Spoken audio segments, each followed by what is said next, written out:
तो आप लोग ये जानते आए हैं अभी तक कि माइक्रोब्स यानी कि जो बैक्टीरिया हैं, वायरस हैं या फंजाई हैं, इनको हम लोग जानते हैं कि they cause different types of diseases which are very much fatal to the human being. But कहीं ना कहीं ये हमारे लिए यूजफुल भी हैं। ये हमारे दोस्त हैं तो दुश्मन भी हैं, ठीक है। तो अभी हम दुश्मनी को साइड कर देते हैं थोड़ा देर के लिए, है ना, इनको दोस्त बनाते हैं और देखते हैं कि आखिर ये हमारे इंसान के किस किस तरह से मदद करने के रूप में जो है फरिश्ते के रूप में आते हैं। So let's begin. यहाँ पे हम देखेंगे एनसीईआरटी में आपको जो है सब टॉपिक क्या क्या दे रखा है। तो 6 सब टॉपिक में आपको डिवाइड कर रखा है इस चैप्टर को। एक तो microbes in household products, industrial products, microbes in sewage treatment, microbes in production of biogas, microbes as bio control agent and microbes as biofertilizers. तो यहाँ पे डिफरेंट रोल्स हैं, यहाँ पर माइक्रोब्स के अलग अलग रोल्स के बारे में हम लोग यहाँ डिस्कस करेंगे, ठीक है गाइज।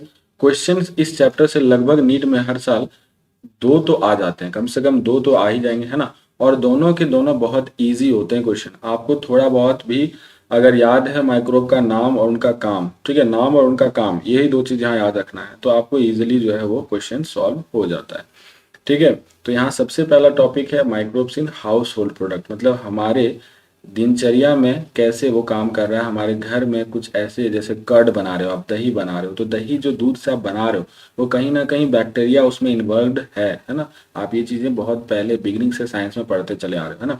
फिर इंडस्ट्रियल प्रोडक्ट्स, जैसे आप इंडस्ट्रीज में बहुत तरह के अल्कोहलिक प्रोडक्ट्स हो गए, या फिर आपका different types of treatment purpose से अगर हम देखें तो इंजेक्शंस व इंसुलिन जो है प्रोडक्शन, इन सब में भी माइक्रोब्स का इंपॉर्टेंट रोल होता है, एंजाइमेटिक रोल होता है इनका, ठीक है। माइक्रोब्स इन सीवेज ट्रीटमेंट, कहीं ना कहीं जब बड़े पैमाने में सीवेज जो होती है, वेस्ट वाटर होता है, उनका ट्रीटमेंट करने में भी अभी हम लोग आगे यहाँ एग्जाम्पल में देखेंगे।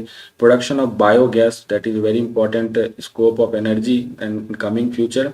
तो बायोगैस का जो है यहाँ प्रोडक्शन माइक्रोब्स बहुत इंपॉर्टेंट रोल प्ले करता है। And next to bio control agent. Bio control agent में हम लोग यहाँ देखेंगे कि किस तरह से हम लोग पर्टिकुलरली इंसेक्ट से प्रोटेक्ट कर सकते हैं, है ना, उनके खिलाफ जो है हम लोग यहाँ पे डिजीज रेजिस्टेंस वैरायटी भी बना सकते हैं। देन बायो फर्टिलाइजर्स, ठीक है, जो फर्टिलाइजर्स हम लोग यूज़ करते हैं वो केमिकली हार्मफुल होता है, तो यहाँ पर माइक्रोब्स का हम लोग यूज़ करते हुए बायो फर्टिलाइजेशन करेंगे, जिसमें हम लोग नाइट्रोजन प्रोडक्ट्स को आसानी से बना पाता है माइक्रोब्स, है ना। सॉइल में आप जानते हो नाइट्रोजन फिक्सिंग बैक्टीरियाज होते हैं, जो कि नाइट्रोजन को फिक्स करके सॉइल को कंटेंट बढ़ा देते हैं नाइट्रोजन का। तो इन पे हम डिटेल डिस्कशन यहाँ लेंगे। सो कमर कस लीजिए, नोट्स कॉपी निकाल लीजिए फटाफट से, जहाँ मैं मार्क कराते चलूंगा और लिखने को बोलूंगा, जो पॉइंट्स इंपॉर्टेंट होंगे आप जरूर नोट करिएगा, क्योंकि एंड ऑफ द चैप्टर आपके पास एक पेज का एक बहुत बेहतरीन नोट्स बन जाएगा। जिसे मैं नोट करने बोलूंगा उसे आप केवल नोट करेंगे, या मैं भूल जाऊं तो हाईलाइट जहां पे मैं करूंगा येलो कलर का, वो आप जरूर नोट कर लीजिएगा, क्योंकि अल्टीमेटली क्वेश्चंस नीट में वहीं से बनेंगे जहां पर मैं हाईलाइट करने जा रहा हूं, ठीक है। तो let's begin with the NCERT. परंपरा जैसा हमारा है, एनसीईआरटी बिगिन करता है हमारा, हमेशा ओपनिंग पे हमारा एनसीईआरटी का पैराग्राफ रहा है, तो हम लोग यहाँ पर एनसीईआरटी के लाइन से ही चलेंगे। Besides macroscopic plants and animal, microbes are the major component of biological system on this earth.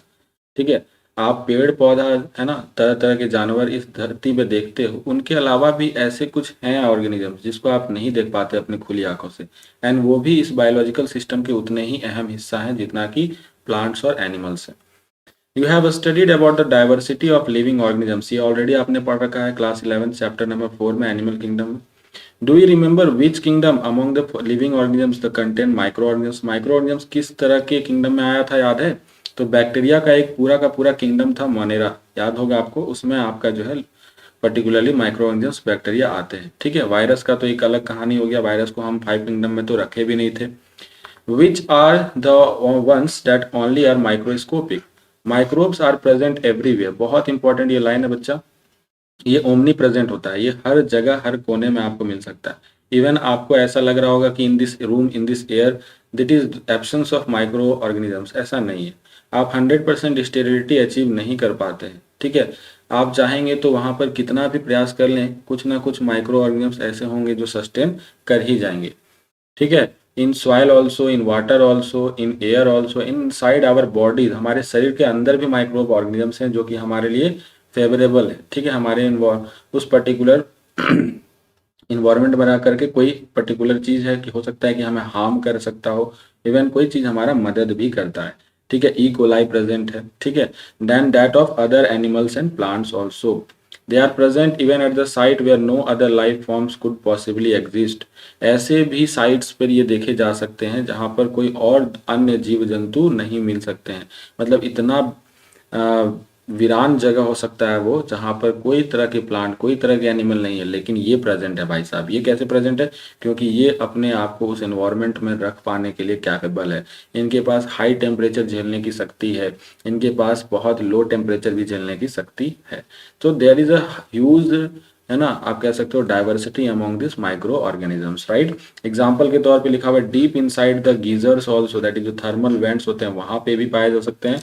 And where, आगे जो हम लोग नेक्स्ट देखते हैं, यहाँ से हम लोग लेंगे ना, where the temperature may rise up to 100 degree Celsius. Can you imagine 100 degree Celsius तक का टेम्परेचर भी आराम से ये झेल लेते हैं। And deep in the soil और they can found under the layer of snow several meters thick, बर्फ की मोटी परतों के बीच में भी ये छुपे हो सकते हैं these microbes. And in highly acidic medium also, याद होगा आपको थर्मो एसिडोफिलिक्स, हेलोफिल्स, हमने इस सारी चीज़ों को क्लासिफिकेशन वाइज डिवाइड कर रखा है, दैट इज मोनेरा किंगडम पढ़ते समय, है ना। सो माइक्रोब्स आर डाइवर्स प्रोटोजोआ, ठीक है, bacteria, fungi, microscopic animal and plant viruses, ठीक है। इनमें हम क्या क्या डाल सकते हैं माइक्रोब के अंदर? तो हमारा बैक्टीरिया तो है ही, जब कुछ भी नहीं याद आए तो बैक्टीरिया तो बोल सकते हो आप, वायरस तो है ही, एंड फंजाई और प्रोटोजोआ को भी हम लोग इसमें ऐड कर सकते हैं। और भी कौन कौन से हैं? याद होगा वायरवाइड्स, जो हम लोग बोले थे। वायरवाइड्स क्या होता है? तो ये केवल डीएनए या आरएनए है विदाउट द कोटिंग, है ना। और प्रियॉन्स क्या होता है? Prions is only the proteinaceous infectious agent है, इन्फेक्शियस प्रोटीनस एजेंट है, that are proteinaceous infectious agent, है ना। प्रियॉन्स के बारे में ये लिखा हुआ है टर्म, याद रखेंगे। Some of the microbes are shown in the figure, हम लोग आगे फिगर भी देखेंगे, don't worry. Microbes like bacteria and many fungi can be grown on nutrient media, है ना, to form colonies.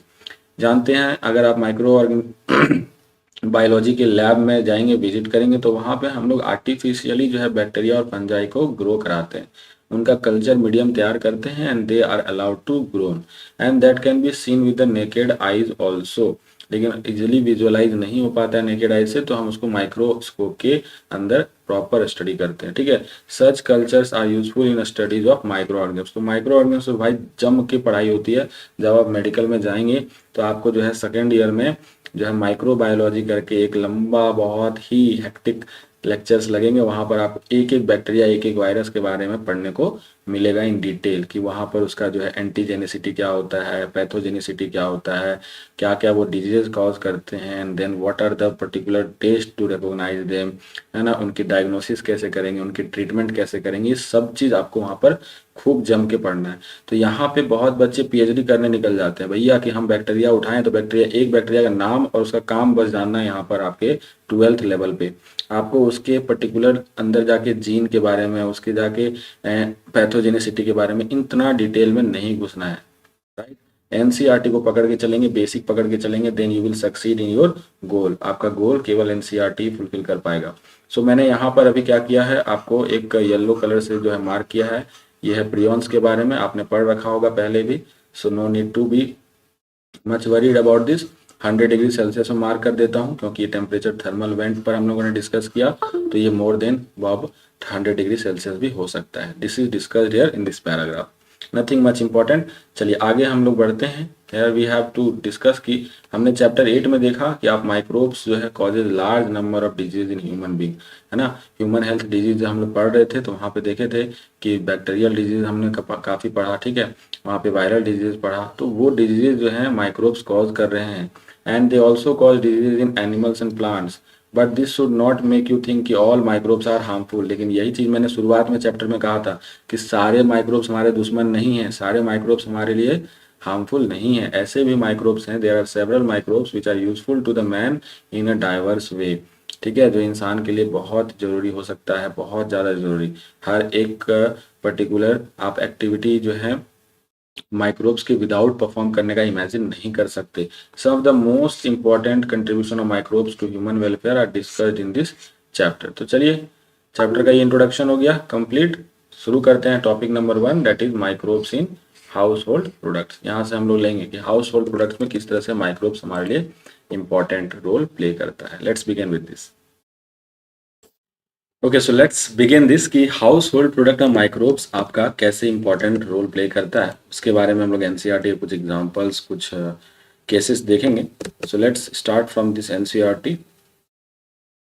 Okay, so you would be surprised to know that we use microbes or products derived from them every day.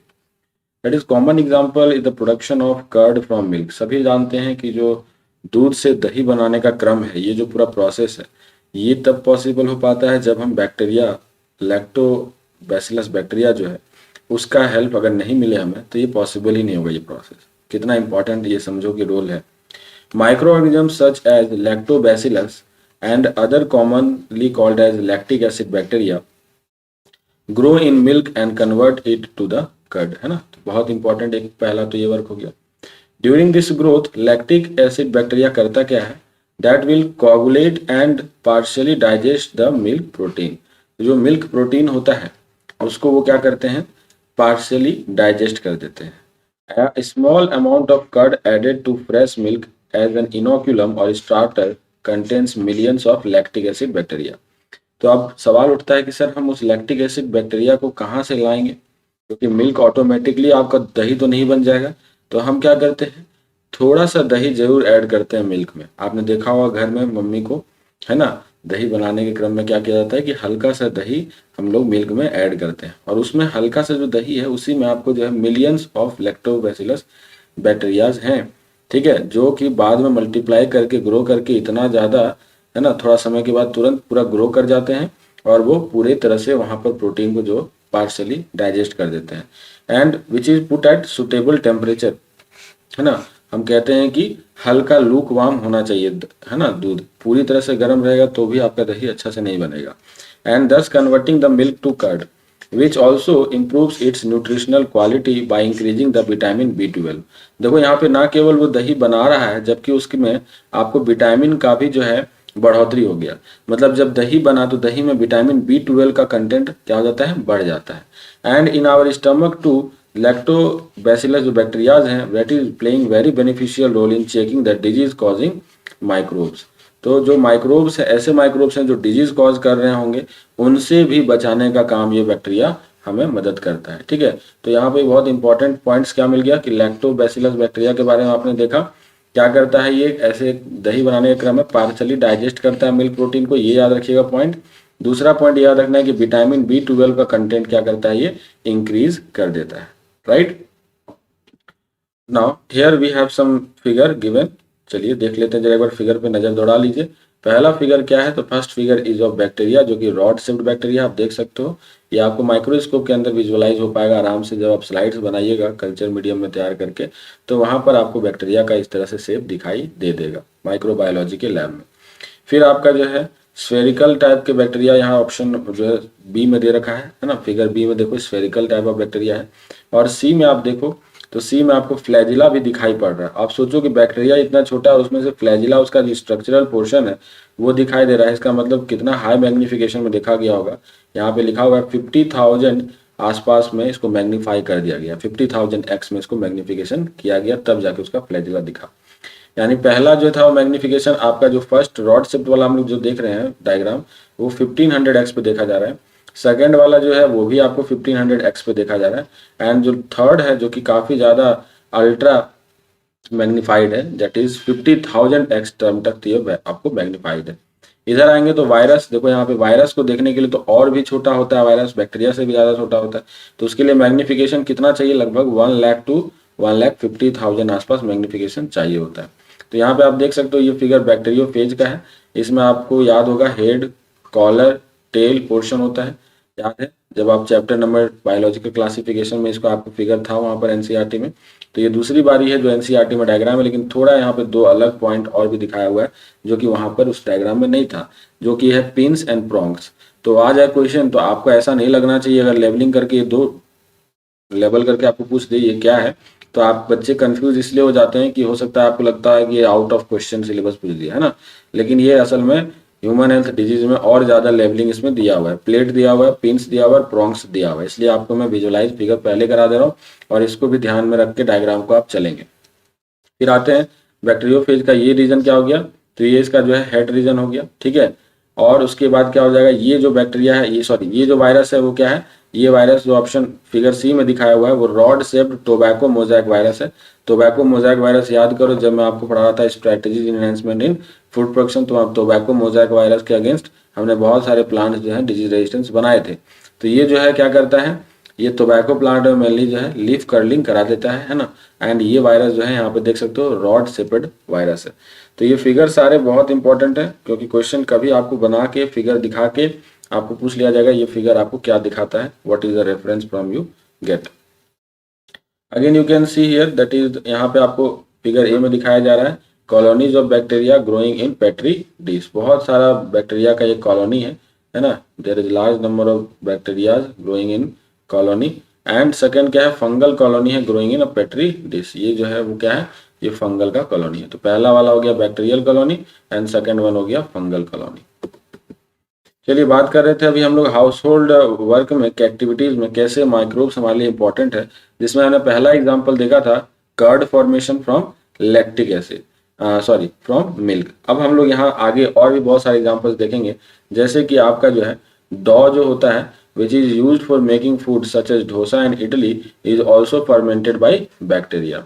डॉ मतलब जो आटा आप कह सकते हो इन जनरली, तो उसको जब हम लोग आटा सान जो है ना, गेहूं का जो है ना आटा, जब हम लोग उसको जो है मसल के जब पीसते हैं और सानते हैं ना, तो वो आपको जो है फूड्स जितने भी आपके डोसा इडली बनते हैं वो इतना सॉफ्ट और स्पॉन्जी बन पाता है due to production of CO2 gas. कौन सा गैस होना उस पर प्रोड्यूस होता रहता है, बैक्टीरिया वहां पे ग्रो करते हैं और CO2 गैस प्रोड्यूस होता है। Can you tell which metabolic pathway taking place resulting in the formation of CO2। तो यहाँ पे CO2 का फॉर्मेशन किस मेटाबॉलिक पाथवे से हो रहा होगा, तो यहाँ पे आप जानते हो फर्मेंटेशन प्रोसेस, और फर्मेंटेशन प्रोसेस जो होता है वो आपको एनएरोबिक रेस्पिरेशन होता है ना। और एनएरोबिक रेस्पिरेशन है तो लैक्टिक एसिड यहाँ पर अल्कोहलिक फर्मेंटेशन, राइट। तो यहाँ पर आपको जो है लैक्टिक एसिड तो फॉर्म हो नहीं रहा है, तो अल्कोहलिक फर्मेंटेशन के थ्रू ये क्या कर रहा होगा, CO2 का प्रोडक्शन कर रहा होगा, राइट। सिमिलरली द डॉ विच is use for making bread, जो हम ब्रेड बनाने के भी काम आता है, डॉ के जैसा ही है ना।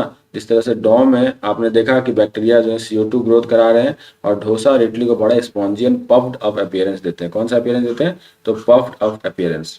उसी तरह से ब्रेड बनाने के क्रम में जो है फर्मेंटेशन होता है by the use of yeast. कौन सा हम लोग यहाँ पर यीस्ट यूज करते हैं, तो आप लोग इसका बोटेनिकल नेम याद रखिएगा, सैक्रोमाइसिस सर्वाइसिस। सैक्रोमाइसिस सर्वाइसिस का यूज यहाँ पर किया जाता है during the production of bread. Now after that बहुत सारे ट्रेडिशनल ड्रिंक्स हैं, फूड्स हैं जो कि फर्मेंटेशन के प्रोसेस के थ्रू ही बनाए जाते हैं। जैसे तोड़ी, तोड़ी एक आपको जो है ट्रेडिशनल ड्रिंक है, साउदर्न इंडिया में ये बहुत फेमस होता है, जो कि बनाया जाता है by fermenting the sap from palms, है ना। तो ये कहीं कहीं इसको लोकल लैंग्वेज में ताड़ी भी बोला जाता है शायद, है ना। मुझे पता नहीं, ये कंफर्म नहीं हूँ मैं, बट यही शायद इसका नॉमेनक्लेचर है। बहुत अलग अलग एरिया में अलग अलग नाम है, लेकिन मोस्टली ये जो है साउदर्न इंडिया में जो है आप देखे होंगे पाम के ट्री से जो है वहाँ पर सैप कलेक्ट किया जाता है उसका, और उसको फर्मेंट करके बनाया जाता है। Microbes are also used for the fermentation of fish, soybean and bamboo shoot to make different foods। तो अलग अलग वेराइटीज ऑफ फूड का हम लोग यहाँ प्रोडक्शन करते हैं by fermenting the different foods. Cheese जो है one of the oldest food item है, दैट इज माइक्रोब्स, जिसमें हम लोग यूज करके बनाते हैं चीज का। और वेरियस वेराइटीज हैं चीज के, ऐसे नहीं कि आपको है ना cheese one type, there are large number of varieties of cheese. Cheese का जो है डिफरेंट टाइप्स ऑफ टेक्सचर होता है, डिफरेंट टाइप्स ऑफ फ्लेवर होता है एंड टेस्ट होता है। और इन सब चीज़ों का जो है डिपेंडेंसी यहाँ पर है, टेक्सचर पे डिपेंडेंसी या फ्लेवर कैसा आएगा, वो सब बात किस पे डिपेंड करता है, डिपेंड करता है कि आप कौन सा माइक्रोब उसमें यूज कर रहे हो। That specificity come from the microbes which microbes is used. For example the large hole in Swiss cheese are due to production of large amount of CO2।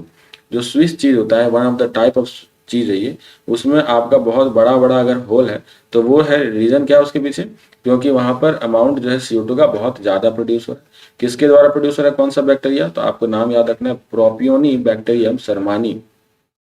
Propioni bacterium shermanii bacteria वहां पर है जो कि large number of CO2 को produce करता है। और Swiss cheese का अपीयरेंस में आपको देखने मिलेगा कि there is a large hole in that. उसके बाद the Roquefort cheese, Roquefort cheese जो है ना वो राइपेंड होता है by growing specific fungi on them. यहाँ पे देख सकते हो चीज में ना केवल बैक्टीरिया का ही यूज हो रहा है बल्कि आप फंजाई का भी यूज कर रहे हो। फंजाई क्या कर रहा है, उसको राइपनिंग कर रहा है, ठीक है, and which gives the particular flavour, उससे फ्लेवर जो है उससे जो है टेस्ट भी अलग तरह का टेस्ट आता है।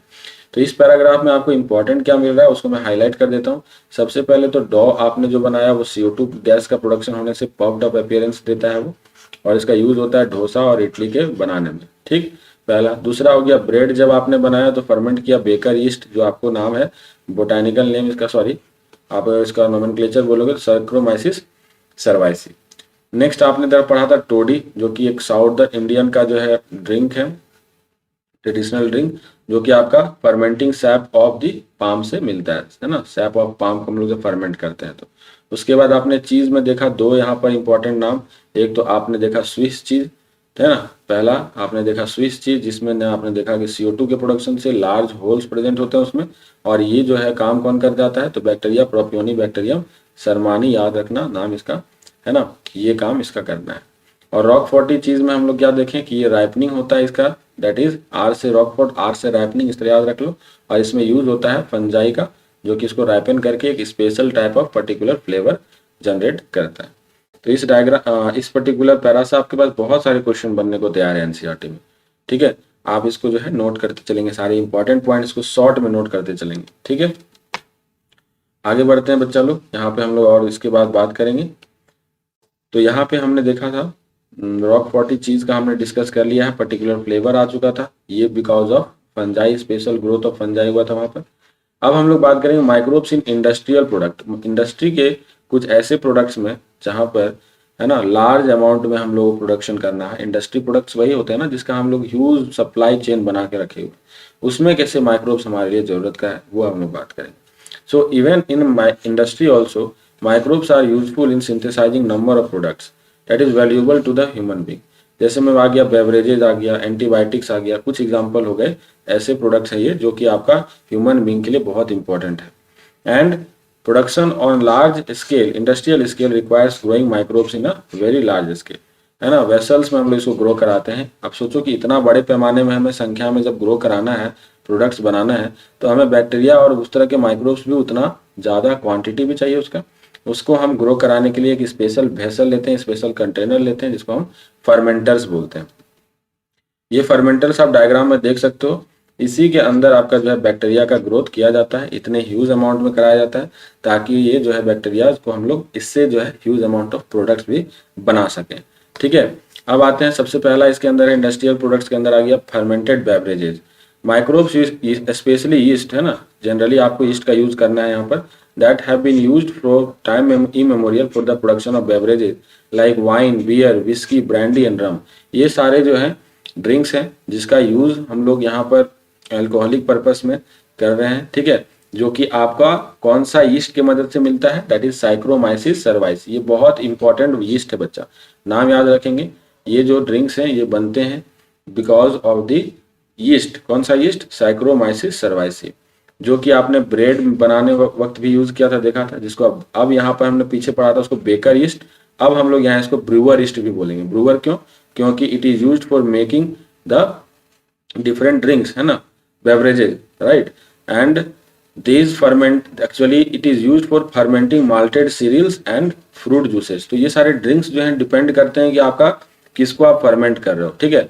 वाइन प्रोडक्शन क्या है, बियर प्रोडक्शन क्या है, तो सभी के अंदर डिफरेंट डिफरेंट मटेरियल्स को हम लोग फर्मेंट करते हैं, right, and it will produce ethanol. Do you recollect the metabolic reaction resulting in the production of ethanol by yeast. तो इथेनॉल प्रोडक्शन आपको याद होगा एनारोबिक रेस्पिरेशन में भी मैंने बताया था, alcoholic fermentation, lactic acid fermentation. तो यहाँ पे इथोलिक अल्कोहलिक फर्मेंटेशन देखने को मिल रहा है। And depending on the type of raw material, क्या मटेरियल आप ले रहे हो, है ना, फर्मेंटेशन के लिए, ठीक है, and the type of processing, किस प्रोसेसिंग के थ्रू उसको बना रहे हो आप, यानी कि दो ही प्रोसेसिंग मेनली आप क्लासिफाई करोगे इसको। तो एक तो आपका होता है डिस्टिलेशन करके या एक बिना डिस्टिलेशन किए। तो ये डिफरेंट टाइप्स के अल्कोहल हमारे ड्रिंक्स जो है तब जा करके बनते हैं, राइट। तो आपको यहाँ पर एग्जाम्पल मिलेगा कुछ ऐसे अल्कोहलिक ड्रिंक का जो कि विदाउट, है ना, फर्मेंटेशन होते हैं, और कुछ होते हैं जो है डिस्टिलेशन के साथ होते हैं, ठीक है। जिसमें आपको बात करेंगे कि विद और विदाउट डिस्टिलेशन, जैसे वाइन और बियर, दो एग्जांपल याद रखिएगा, ये जो है विदाउट डिस्टिलेशन प्रोड्यूस होने वाले बेवरेजेज में आते हैं, जबकि विस्की हो गया, ब्रांडी हो गया, रम, ये सब के सब जो है प्रोड्यूस होते हैं by distillation of the fermented broth. ठीक है, तो आपको यहाँ पर दो इंपॉर्टेंट क्लासिफिकेशन मिल गया। ऐसे ड्रिंक जो कि बिना डिस्टिलेशन के प्रोड्यूस हो रहे हैं, उसमें आ गए वाइन और बियर जो कि विदाउट डिस्टिलेशन प्रोड्यूस होता है। जिसमें अब आगे देखो, विस्की, ब्रांडी, रम, ये तीन ऐसे बेवरेजेज हैं जो कि आपके डिस्टिलेशन ऑफ फर्मेंटेड ब्रॉथ से प्रोड्यूस होते हैं, यानी इसमें हमको डिस्टिलेशन कराना पड़ता है। ठीक है, तो अभी हमने यहाँ पर ओवरऑल क्या देखा कि बहुत से बेवरेजेज आपके बनाने में हमारा जो है इंपॉर्टेंट रोल प्ले कर रहा है। कौन? सैक्रोमैसिस सर्वाइसी, जो आपका यीस्ट है, जिसको आप अभी यहाँ पे नाम बोल रहे हो ब्रीवर्स यीस्ट। पीछे आपने इसी का रोल अलग देखा था, तो रोल के हिसाब से नाम इसका देते जा रहे हैं हम लोग, है ना।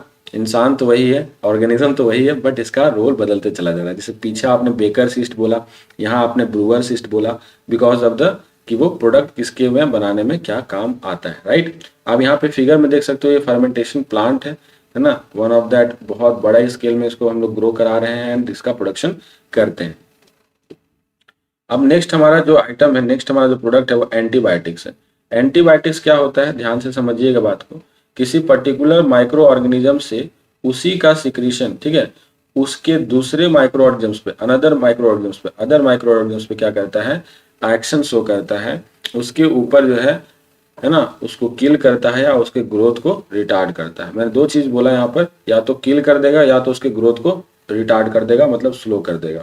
यानी या तो ये स्टैटिक रहेगा मतलब रोकने के लिए, या फिर ये इनहिबिटरी रहेगा या किलिंग रहेगा, साइडल रहेगा। स्टैटिक या साइडल दो वर्ड यूज होता है, ठीक है। माइक्रोसाइडल होता है, माइक्रोसाइडल होता है, या फिर माइक्रो स्टैटिक होता है। तो ये दो टर्म आपको यहाँ पे याद रखना है।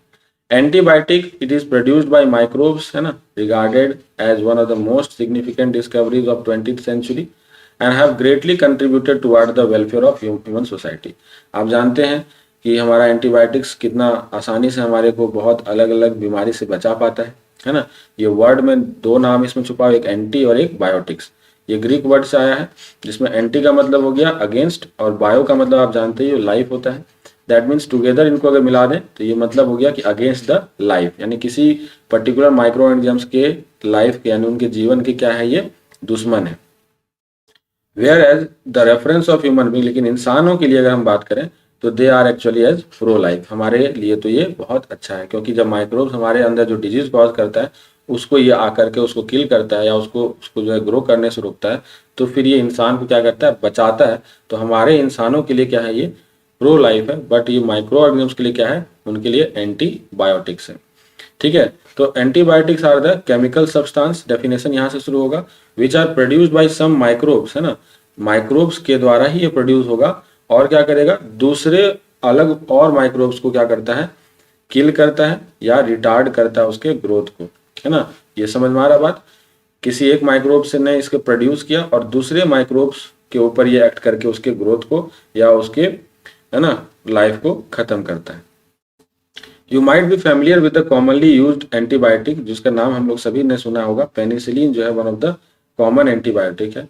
That penicillin was the first antibiotic to be discovered, और सबसे पहला एंटीबायोटिक जो डिस्कवर हुआ वो पेनिसिलिन ही था, राइट। और ये डिस्कवरी बाय चांस हुआ, है ना, कोई इसको हम लोगों ने, है ना, अपने से खोजने के लिए अपना जो है लेबोरेटरी सेटअप या एक्सपेरिमेंट करना नहीं था। अलेक्जेंडर फ्लेमिंग क्या कर रहे थे, इस साइंटिस्ट ने अपने लैब में वर्क जब किया था स्टेफाइलोकोकाई बैक्टीरिया के ऊपर, तो एक बार इन्होंने देखा कि वंस हैज ऑब्जर्व्ड कि mould growing in one of his unwashed culture plates around which staphylococci has not grown. ठीक है, यानी ये कल्चर कर रहे थे, अपना मीडिया तैयार करके अपना जो है बैक्टीरिया को ग्रो करा रहे थे। कौन से बैक्टीरिया को, स्टेफाइलोकोकाई बैक्टीरिया को। ठीक है, तो जब देखा कि इसमें मोल्ड जो है ग्रो हो रहा है, ठीक, once observed mould growing in one of his unwashed culture, जो कल्चर इन्होंने तैयार करके बहुत दिन तक छोड़ दिया होगा, उसे वॉश नहीं किया होगा, तो वहां पर मोल्ड ग्रो कर गया होगा, फंजाई ग्रो कर गया होगा। और उस मोल्ड ग्रोथ वाले, जिसमें प्लेट में जो मोल्ड ग्रोथ हो रखा था, उसके चारों तरफ उन्होंने देखा कि स्टेफाइलोकोकाई बैक्टीरिया ग्रो नहीं कर रहा था। तो ही फाउंड दैट कि ये बैक्टीरिया फिर आखिर मोल्ड के चारों तरफ ग्रो क्यों नहीं कर रहा है भाई, तो ही फाउंड दैट कि it was due to chemical produced by the mould. उन्होंने पाया, जब उन्होंने खोजा, इसके ऊपर रिसर्च किया, तो देखा, समझा कि ये जो मोल्ड है कुछ ना कुछ केमिकल रिलीज कर रहा है, जो कि स्टेफाइलोकोकाई बैक्टीरिया को ग्रो करने नहीं दे रहा है। And he named it as penicillin, फिर उसका नाम उन्होंने क्या रखा, पेनिसिलिन रखा। नाम इसलिए रखा पेनिसिलिन क्योंकि ये मोल्ड जो है पेनिसिलियम नोटाटम नाम का जो है मोल्ड है, उससे इसे प्राप्त किया था, इसलिए पेनिसिलियम से वर्ड लेकर के पेनिसिलिन इसका नाम रख दिया गया। However, its full potential as an effective antibiotics was stabilized by, है ना, अर्नेस्ट चेन एंड हावर्ड फ्लोरे। लेकिन इसके आगे के जो इसका यूज है कि इसका हम लोग एंटीबायोटिक के रूप में यूज कर सकते हैं, कभी अगर माइक्रोब्स हमारे बॉडी में आके अटैक करें तो हम पेनिसिलिन का यूज करके उस माइक्रोब्स को किल कर सकते हैं। इस बात का जो है ध्यान किसने किया था, कौन से साइंटिस्ट ने, अर्नेस्ट चेन एंड हावर्ड फ्लोरे ने। ठीक है, और इसके बाद तो भाई एंटीबायोटिक की धड़ल्ले से एक्सटेंसिव यूज होने लगी to treat the American soldiers wounded in World War two. जब 1942 से 48 के आसपास, जब 39 से 45 जो है ना ईयर है ये आपका वर्ल्ड वार टू का, तो इस दौरान जब बहुत सारे सैनिक जो है, अमेरिकन सैनिक जो है बीमार हो रहे थे, है ना, उनको चोट लग रही थी, तो वहां पर इसका यूज किया गया था बहुत धड़ल्ले से, है ना। एंड फ्लेमिंग जो कि आपको मेन डिस्कवरर है, और चेन एंड फ्लोरे जिन्होंने इसका यूज को बताया था, उनको फिर बाद में तीनों को नोबेल प्राइज दिया गया इन 1945 for the discovery of antibiotic. तो बहुत इंपॉर्टेंट यहाँ से क्वेश्चन हमें मिल रहा है कि एंटीबायोटिक जो है उसका मीनिंग पहले हमने समझा कि एंटी का मतलब हो गया अगेंस्ट, और बायोटिक मतलब बायो का मतलब हो गया लाइफ। तो ये एंटीबायोटिक है भाई किसके लिए, तो माइक्रो ऑर्गेनिजम्स के लिए एंटीबायोटिक है, लेकिन हमारे लिए तो ये प्रो लाइफ है। बात समझ में आ गई। और ये होता क्या है कि एंटीबायोटिक्स हमें किसी ऑर्गेनिज्म माइक्रो ऑर्गेनिज्म से ही मिलते हैं, और बल्कि ये दूसरे माइक्रो ऑर्गेनिज्म्स के ऊपर एक्ट करके उसको किल करते हैं, उसके ग्रोथ को रिटार्ड करते हैं। पहला चीज हमें समझ में आ गया। एंटीबायोटिक पेनिसिलिन के बारे में हमने डिस्कस किया, तो इसको डिस्कवर किया था, एक्सीडेंटली ही किया था, लेकिन एग्जैक्टर फ्लेमिंग ने किया था। किस बैक्टीरिया के ऊपर वो काम कर रहे थे उस वक्त अपने लेबोरेटरी में, तो स्टेफाइलोकोकाइस बैक्टीरिया के ऊपर काम कर रहे थे। और ये हमें जो पेनिसिलिन मिलता है वो कौन सा मोल्ड से मिलता है, तो पेनिसिलियम नोटाटम से मिलता है। अर्नेस्ट चेन और फ्लोरे ने मिल करके इसका जो है इफेक्टिवनेस के ऊपर बात करी, है ना। और वर्ल्ड वार टू में इसका काफी ज्यादा यूज हुआ है, ठीक है, क्योंकि इससे हमारा जो है बहुत तरह से बैक्टीरियल इन्फेक्शंस को रोका जा सकता है। ठीक है, तो इस पर हमने काफी अच्छे से समझ में आ गया होगा आपको एंटीबायोटिक्स होता क्या है, राइट। और इसके पीछे का जो है डिस्कवरी भी आगे आप क्लियर हो गया। And after the penicillin has discovered, जैसे एक हमारा जो है एंटीबायोटिक डिस्कवर हुआ, दूसरे और एंटीबायोटिक्स ऐसी इसी तरह से प्यूरिफाई कर करके अलग अलग माइक्रोब से खोजे गए। Some of the names antibiotics का आपको बोला जा रहा है, तो even there are large number of antibiotics, ठीक है, you can find their source also. ठीक है, मैं आपको इसको लिखवा दूंगा नेक्स्ट स्लाइड में। And antibiotics have greatly improved our quality and capacity to treat the deadly diseases such as plague, है ना, वूपिंग कफ, काली खांसी, है ना, डिप्थेरिया जो गलघोटू होता है ना, लेप्रोसी, जो भी बीमारी आपके बैक्टीरियल बीमारी है, बैक्टीरिया से होने वाले जितने भी आपके डिजीजेज हैं, उनके रेस्पॉन्ड में एंटीबायोटिक्स बहुत ज़्यादा इफेक्टिव होता है, और इससे हम एंटीबायोटिक्स के यूज से उसको क्या कर सकते हैं, सही कर सकते हैं। Today we can not imagine a world without antibiotics. आज के ज़माने में तो भाई एंटीबायोटिक्स के अलावा, एंटीबायोटिक्स के बिना हम इस दुनिया में, है ना, अपने इंसानी अस्तित्व को समझ में नहीं आ सकता। बिकॉज क्योंकि अगर इतने छोटे छोटे बीमारी जो हैं हमारे बहुत ह्यूज अमाउंट ऑफ, है ना, सिवियरिटी कॉज कर सकते हैं शरीर में, अगर एंटीबायोटिक्स नहीं रहेगा तो, राइट। तो हम लोग नेक्स्ट स्लाइड में आपको एंटीबायोटिक्स के बारे में पहले तो लिस्ट अप करा देते हैं, और ये कौन से पर्टिकुलर सोर्स से मिलता है उसको भी हम आप लोग लिखवा देते हैं, ठीक है। Okay, so here you can सी, यहाँ पे लिस्ट आपके पास दिख रहा होगा होपफुली। चलिए, तो यहाँ पे आप देख सकते हो गाइस, डिफरेंट डिफरेंट मैंने एंटीबायोटिक्स के नाम यहाँ पर ले रखे हैं, and with that of source उसका कहाँ से ये मिला, और ये किसके लिए आपका जो है कौन डिस्कवर किया है, और ये कौन से ईयर में डिस्कवर हुआ, ये सारा इसमें लिखा हुआ है लिस्ट में। Once you go through this list, ताकि आपको थोड़ा एक बार क्लियर हो जाए, डिफरेंट नाम याद आ जाए, अगर एनसीईआरटी ने लिखा है अगर तो उसके बारे में भी जानना जरूरी है। ये आपका जो है 1932 वाला, है ना। एक मिनट एक मिनट एक मिनट, यहाँ पर लिस्ट में कुछ तो मिसिंग है, एक मिनट में देख लेता हूँ बच्चा। स्ट्रेप्टोमाइसिन वगैरह होना चाहिए कुछ। Very first what is what,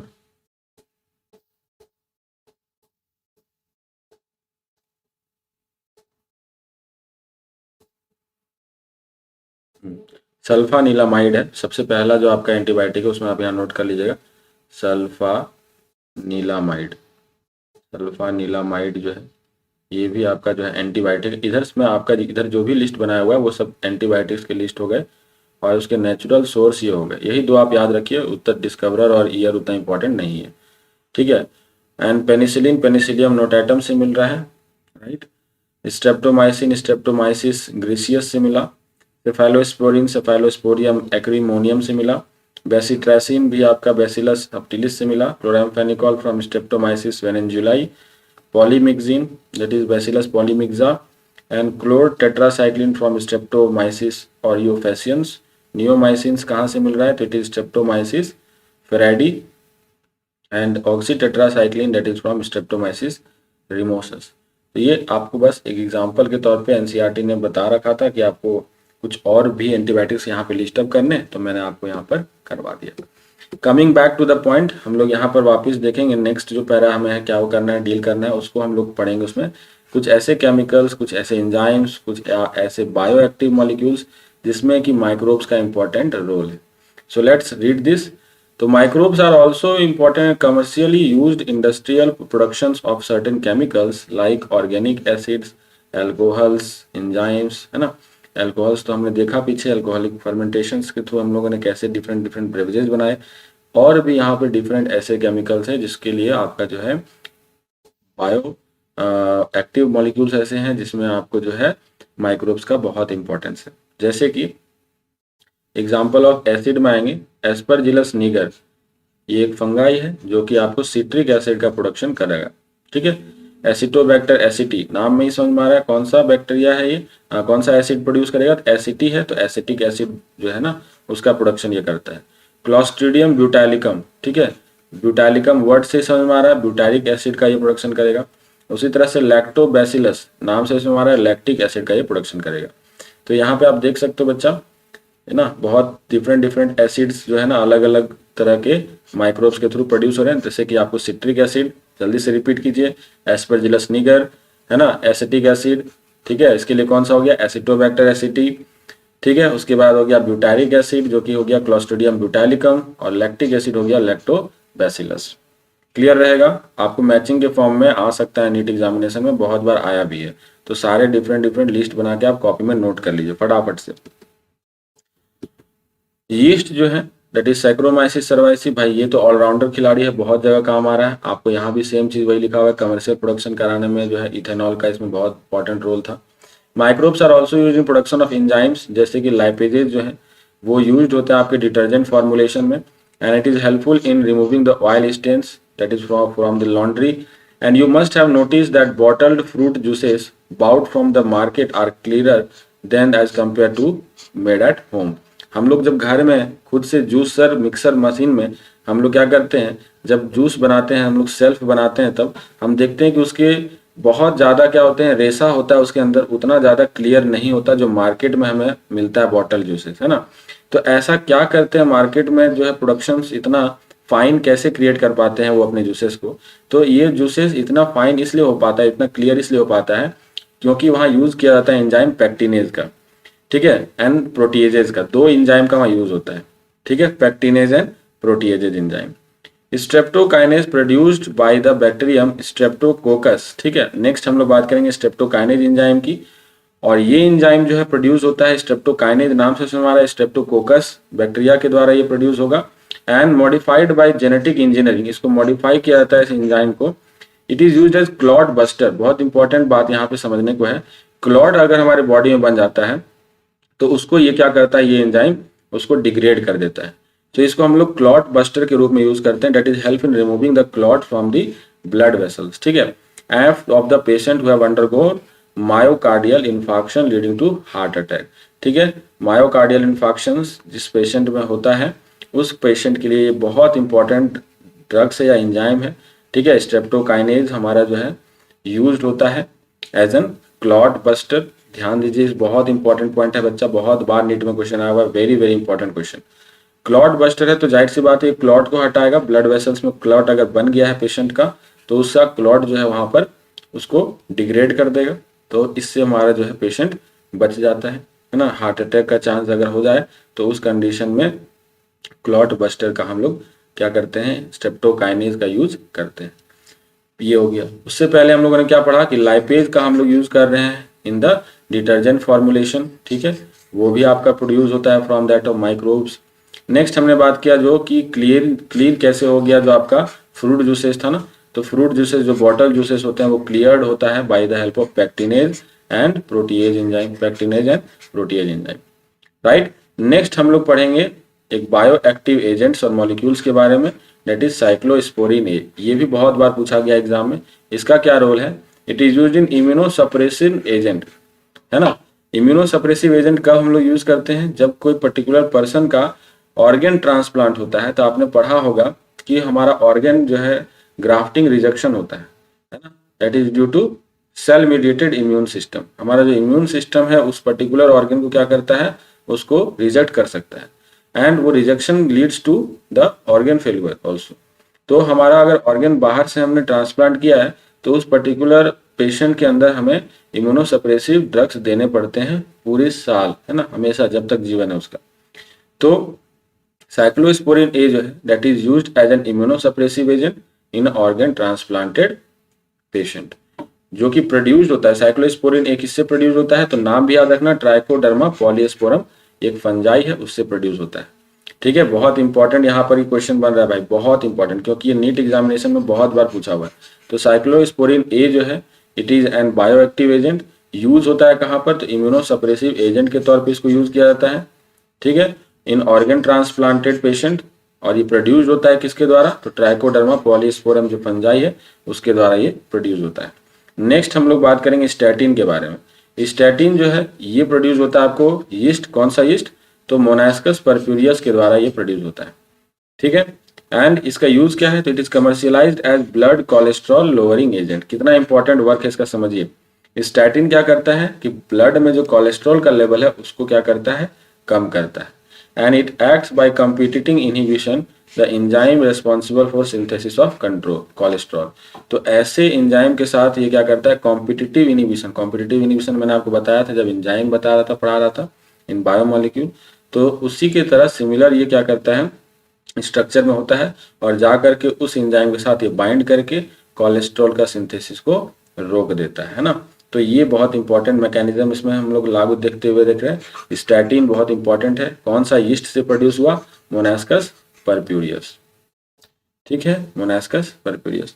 तो क्वेश्चन कहाँ से आएगा आपको, पहले तो मैं आपको वो बता दूं, स्ट्रेप्टोकाइनेज का एक क्वेश्चन आता है जो कि स्ट्रेप्टोकोकस से मिल रहा है, साइक्लोस्पोरिन का आता है जो कि ट्राइकोडर्मा पॉलीस्पोरम से मिल रहा है, और स्टैटिन का एक क्वेश्चन आता है जो कि आपको मोनास्कस परप्यूरियस से मिलता है।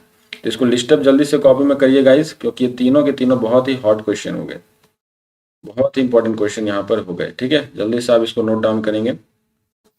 पहला आपको स्ट्रेप्टोकाइनेज, स्ट्रेप्टोकाइनेज, ठीक है, कौन से ऑर्गेनिज्म से मिला ये, तो आप सभी को पता है स्ट्रेप्टोकोकस, स्ट्रेप्टोकोकस लिखिए यहाँ पर।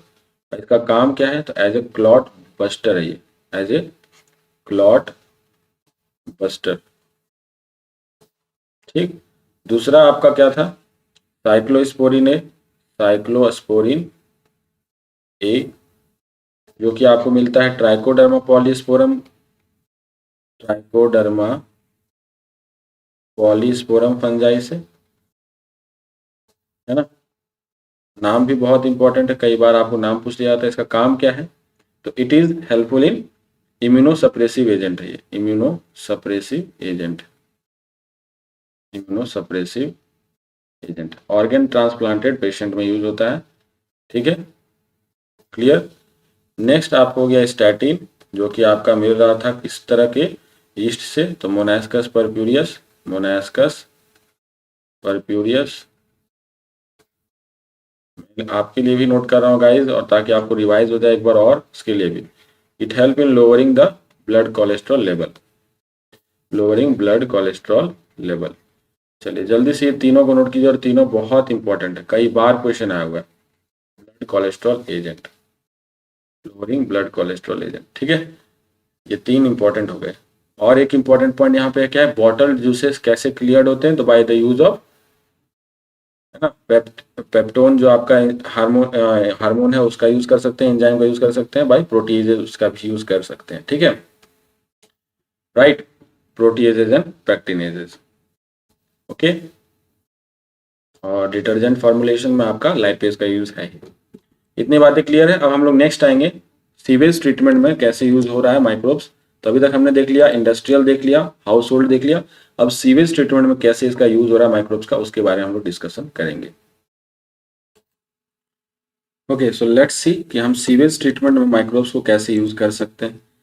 यू नो दैट कि इन द अर्बन एरियाज और इन विलेज एरियाज ऑल्सो, लेकिन ज़्यादातर अर्बन सोसाइटीज़ में हम देखते हैं कि वेस्ट का जो है ट्रीटमेंट अच्छे स्तर तक हो पाता है। एंड म्यूनिसिपल वेस्ट ट्रीटमेंट करने के लिए जो है वहाँ पर पर्टिकुलरली म्यूनिसिपल कॉरपोरेशन रिस्पॉन्सिबल है। And here also it is written NCERT में दैट इज़ कि we know that large quantities of waste water generated every day, right? And in cities and town there is large quantities of wastewater, and the major component of this wastewater is human excreta. उनमें ज़्यादातर उसका quantity क्या है waste water का, human excreta है, right? ये समझ में आ रहा है आपको? The municipal waste water is called as sewage, इसी को हम सीवेज बोलते हैं। And it contains large amount of organic matter and microbes. इस सीवेज के अंदर आपको जो है ऑर्गेनिक मैटर ह्यूज अमाउंट में है, पहली बात तो, और माइक्रोब्स भी है, जिसमें आप ज़्यादातर क्या देखेंगे, वो ज़्यादातर माइक्रोब्स पैथोजेनिक नेचर के, मतलब डिजीज कॉजिंग है। So have you ever wondered where this huge quantity of sewage और urban waste water is disposed of daily? तो आखिर कभी सोचा कि इतने ज़्यादा अमाउंट जो सीवेज हम लोग डेली डेली जो है क्रिएट हो रहा है वो कहाँ जाता होगा? And this can not be discharge into natural water body, जिससे हम पानी में ऐसे है ना, नदी या फिर है ना तालाब में या स्ट्रीम्स में डायरेक्टली भी नहीं छोड़ सकते, बिकॉज यू नो इसके अंदर ऐसे हार्मफुल बैक्टीरियाज और माइक्रोब्स हैं जो कि फिर अदरवाइज हमारे ही पास आ जाएंगे through the source of drinking water और फिर डिजीज कॉज करेंगे। So before the disposal hence sewage is treated in sewage treatment plants. तो इन सीवेज को पहले रिलीज करने से पहले क्या करना होगा, सीवेज ट्रीटमेंट प्लांट्स के अंदर एसटीपीज के अंदर उसको ट्रीटमेंट करना होगा, और उसको फिर हम लोग अगर वो ज़्यादा पॉल्यूटिंग है तो उसे हमें लेस पॉल्यूटिंग, कुछ हद तक उसके पॉल्यूशन को कम करना होगा। So the treatment of waste water is done by heterophilic type of microbes. तो इसका जो ट्रीटमेंट होता है वो कैसे माइक्रोब्स के द्वारा होता है? हेट्रोफिक है ना, हेट्रोट्रॉपिक माइक्रोब्स के, जो कि नेचुरली आपके सीवेज में प्रेजेंट होते हैं, ठीक है। और इनको हम लोग दो स्टेज पे इसको हम लोग कैरी आउट करते हैं। पहला स्टेज है प्राइमरी ट्रीटमेंट और दूसरा स्टेज है सेकेंडरी ट्रीटमेंट, है ना। प्राइमरी ट्रीटमेंट या सेकेंडरी ट्रीटमेंट, दो आपका जो है स्टेज है।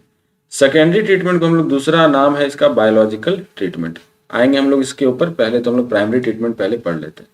तो याद रखना, पी से प्राइमरी, पी से फिजिकल।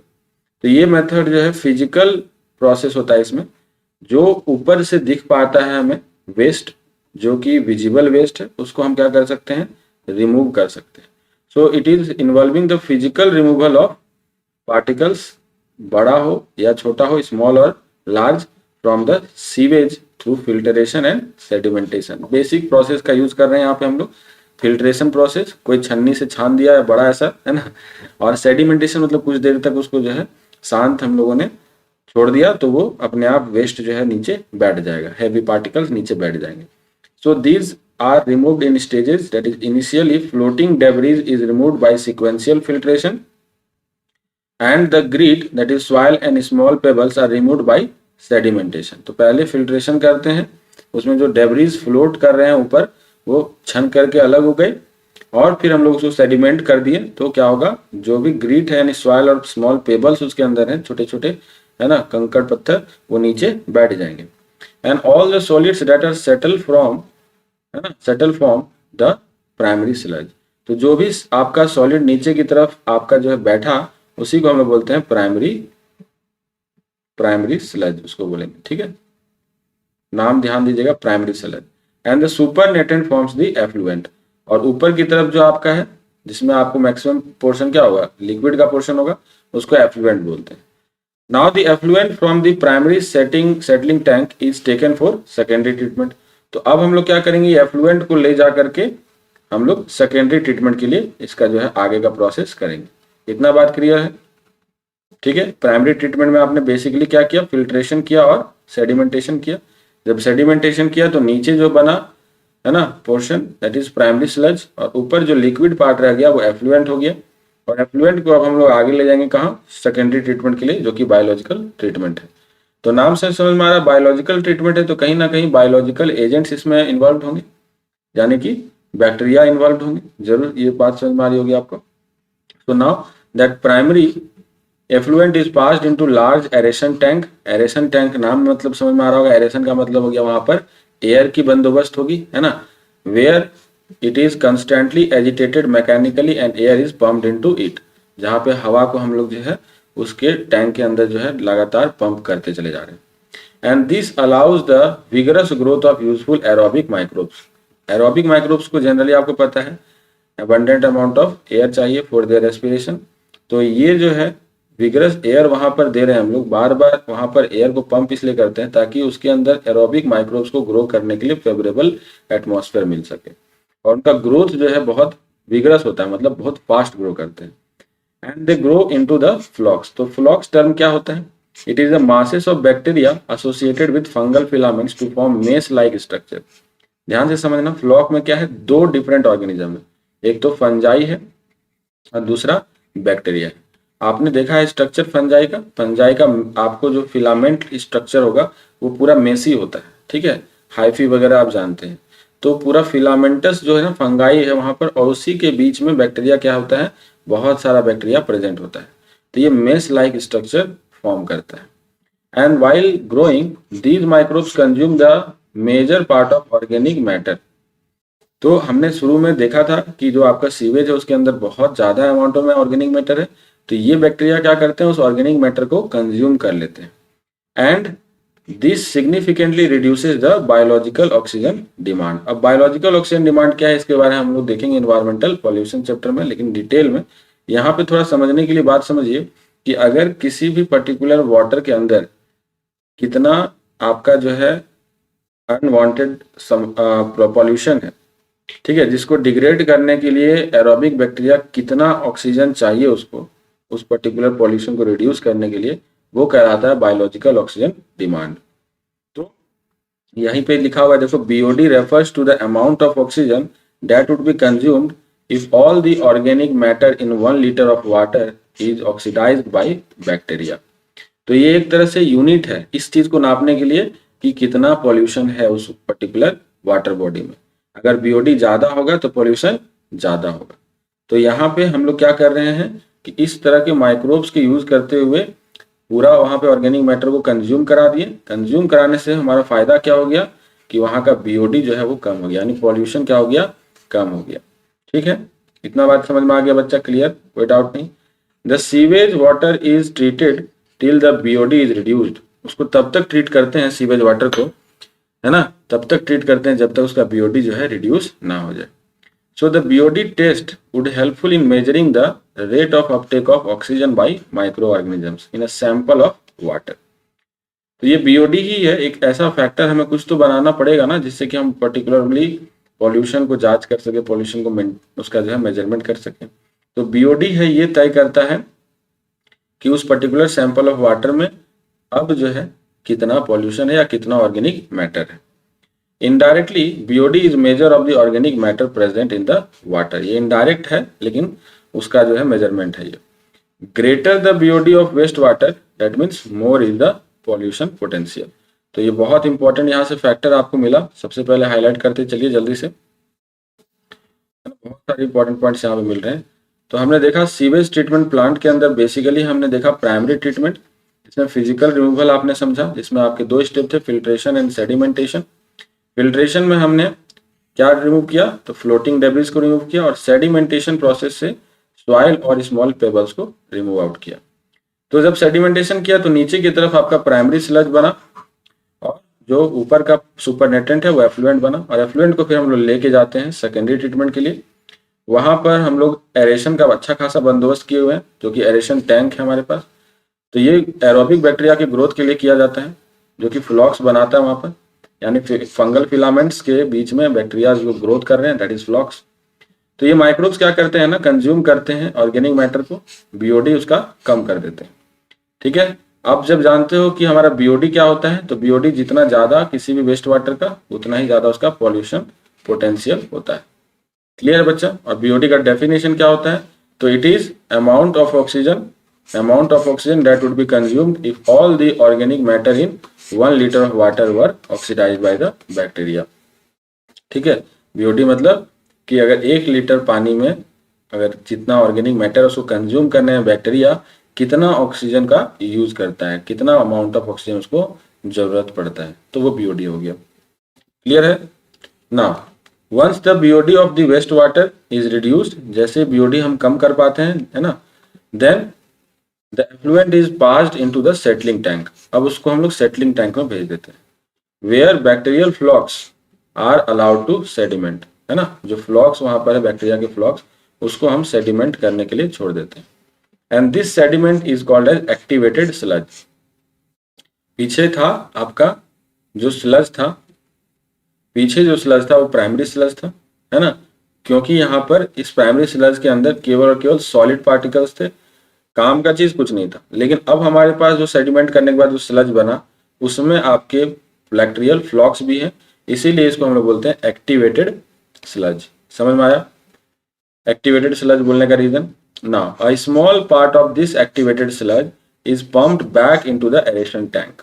क्योंकि इसमें बैक्टीरियल फ्लॉक्स हैं और यही बैक्टीरियल फ्लॉक्स आपके ऑर्गेनिक मैटर को रिड्यूस कर रहे हैं, तो इसका हमें आगे भी यूज करते रहना चाहिए।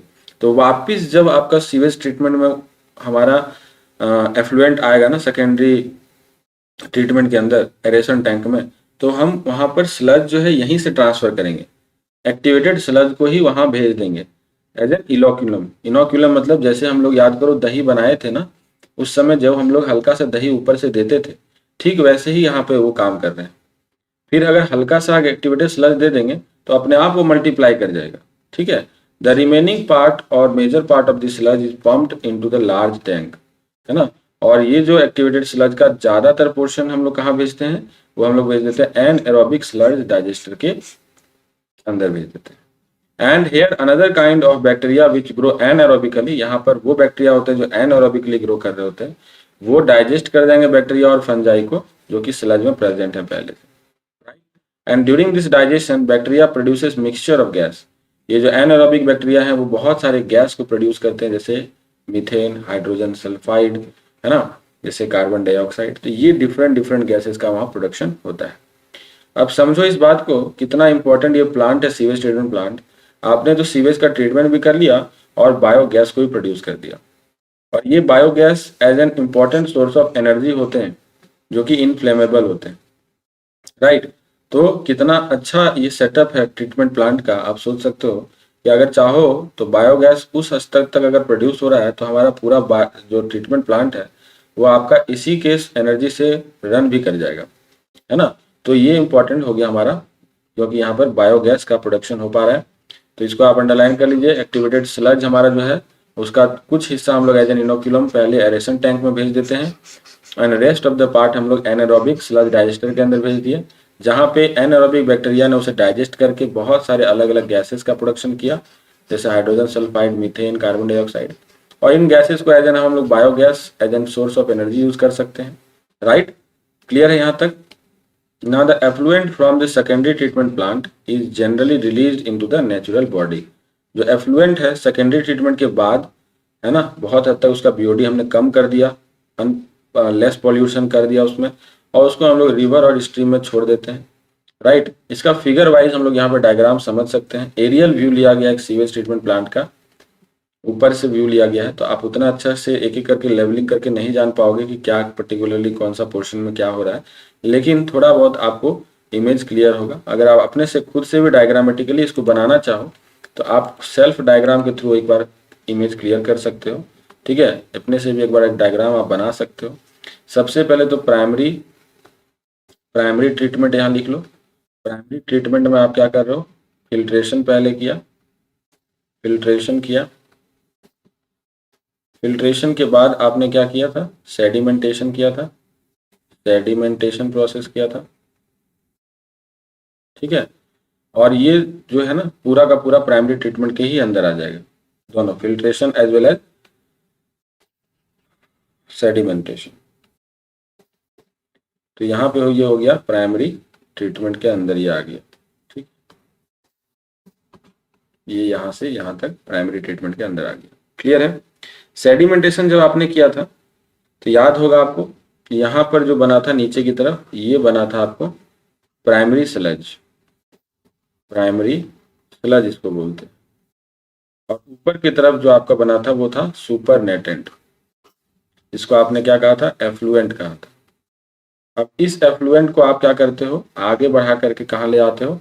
सेकेंडरी ट्रीटमेंट में ले आते हो, एरेशन टैंक में ले आते हो, एरेशन टैंक में ले आते हो, जहाँ पर क्या है, एयर का पूरा अच्छा से बंदोबस्त है। यहाँ पे एरोबिक बैक्टीरिया ग्रो कर रहे हैं, एरोबिक बैक्टीरिया है यहाँ पर। इस एरेशन टैंक में क्या होता है, हम कोशिश करते हैं कि हमारा बीओडी जो है वो कम है, हम चाहते हैं कि हमारा ऑर्गेनिक मैटर डाइजेस्ट हो, और उसके बाद यहाँ पर आपको फिर से क्या किया जाता है, अलाउ कर दिया जाता है उसको सेडिमेंट करने के लिए। और सेडिमेंटेशन के बाद हम लोग क्या करते हैं, सेडिमेंटेशन कराने के बाद नीचे जो हमारा बनता है वो क्या बनता है, एक्टिवेटेड स्लज बनता है। ये क्या होता है, नीचे एक्टिवेटेड स्लज हो जाता है नीचे। नोट करते चलिएगा फटाफट बच्चा। और ऊपर की तरफ जो आपका बना वो आपको एफ्लुएंट है, और इस एफ्लुएंट को अब हम लोग जानते हैं कि यहाँ पे इसका बीओडी कम हो गया है, तो इसको हम लोग भेज देते हैं और वाटर सोर्स में इसको हम लोग रिलीज कर देते हैं। वाटर सोर्स में क्या कर देते हैं, इसको रिलीज कर देते हैं, रिलीज इनटू वाटर सोर्स। यहाँ पे आप लिख लीजिएगा release into the water source. और एक्टिवेटेड स्लज क्या होता है, तो एक्टिवेटेड स्लज को हम लोग वापस कहाँ भेजते हैं, एन एरोबिक डाइजेस्टर के अंदर भेजते हैं, एन एरोबिक डाइजेस्टर के अंदर। और इसका कुछ अमाउंट एक्टिवेटेड स्लज का ही कुछ अमाउंट हम लोग यहाँ पर एज एन इनोक्यूलम, यहाँ पे आप एज एन इनोक्यूलम कहाँ भेजोगे, एरेशन टैंक में भी भेजा जाता है। ठीक है, डायग्राम आप एरो दिखा के समझ जाओगे।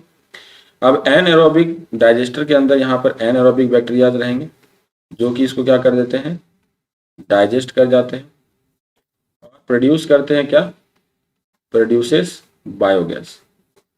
प्रोडक्शन यहाँ पे लिख दिए, production of biogas.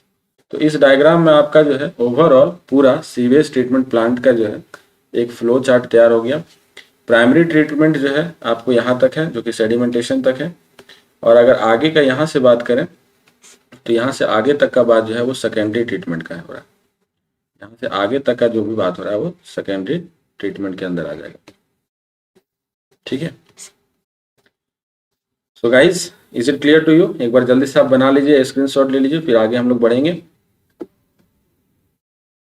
So you can appreciate how microbes plays an important role in treating the millions of gallons of waste water. आप समझ सकते हो इतना ह्यूज अमाउंट ऑफ हमारे पास सीवेज है और सबको कैसे अच्छे से हमारा ट्रीटमेंट करके भाई हमारा माइक्रोब्स हमारा मदद करता है ना।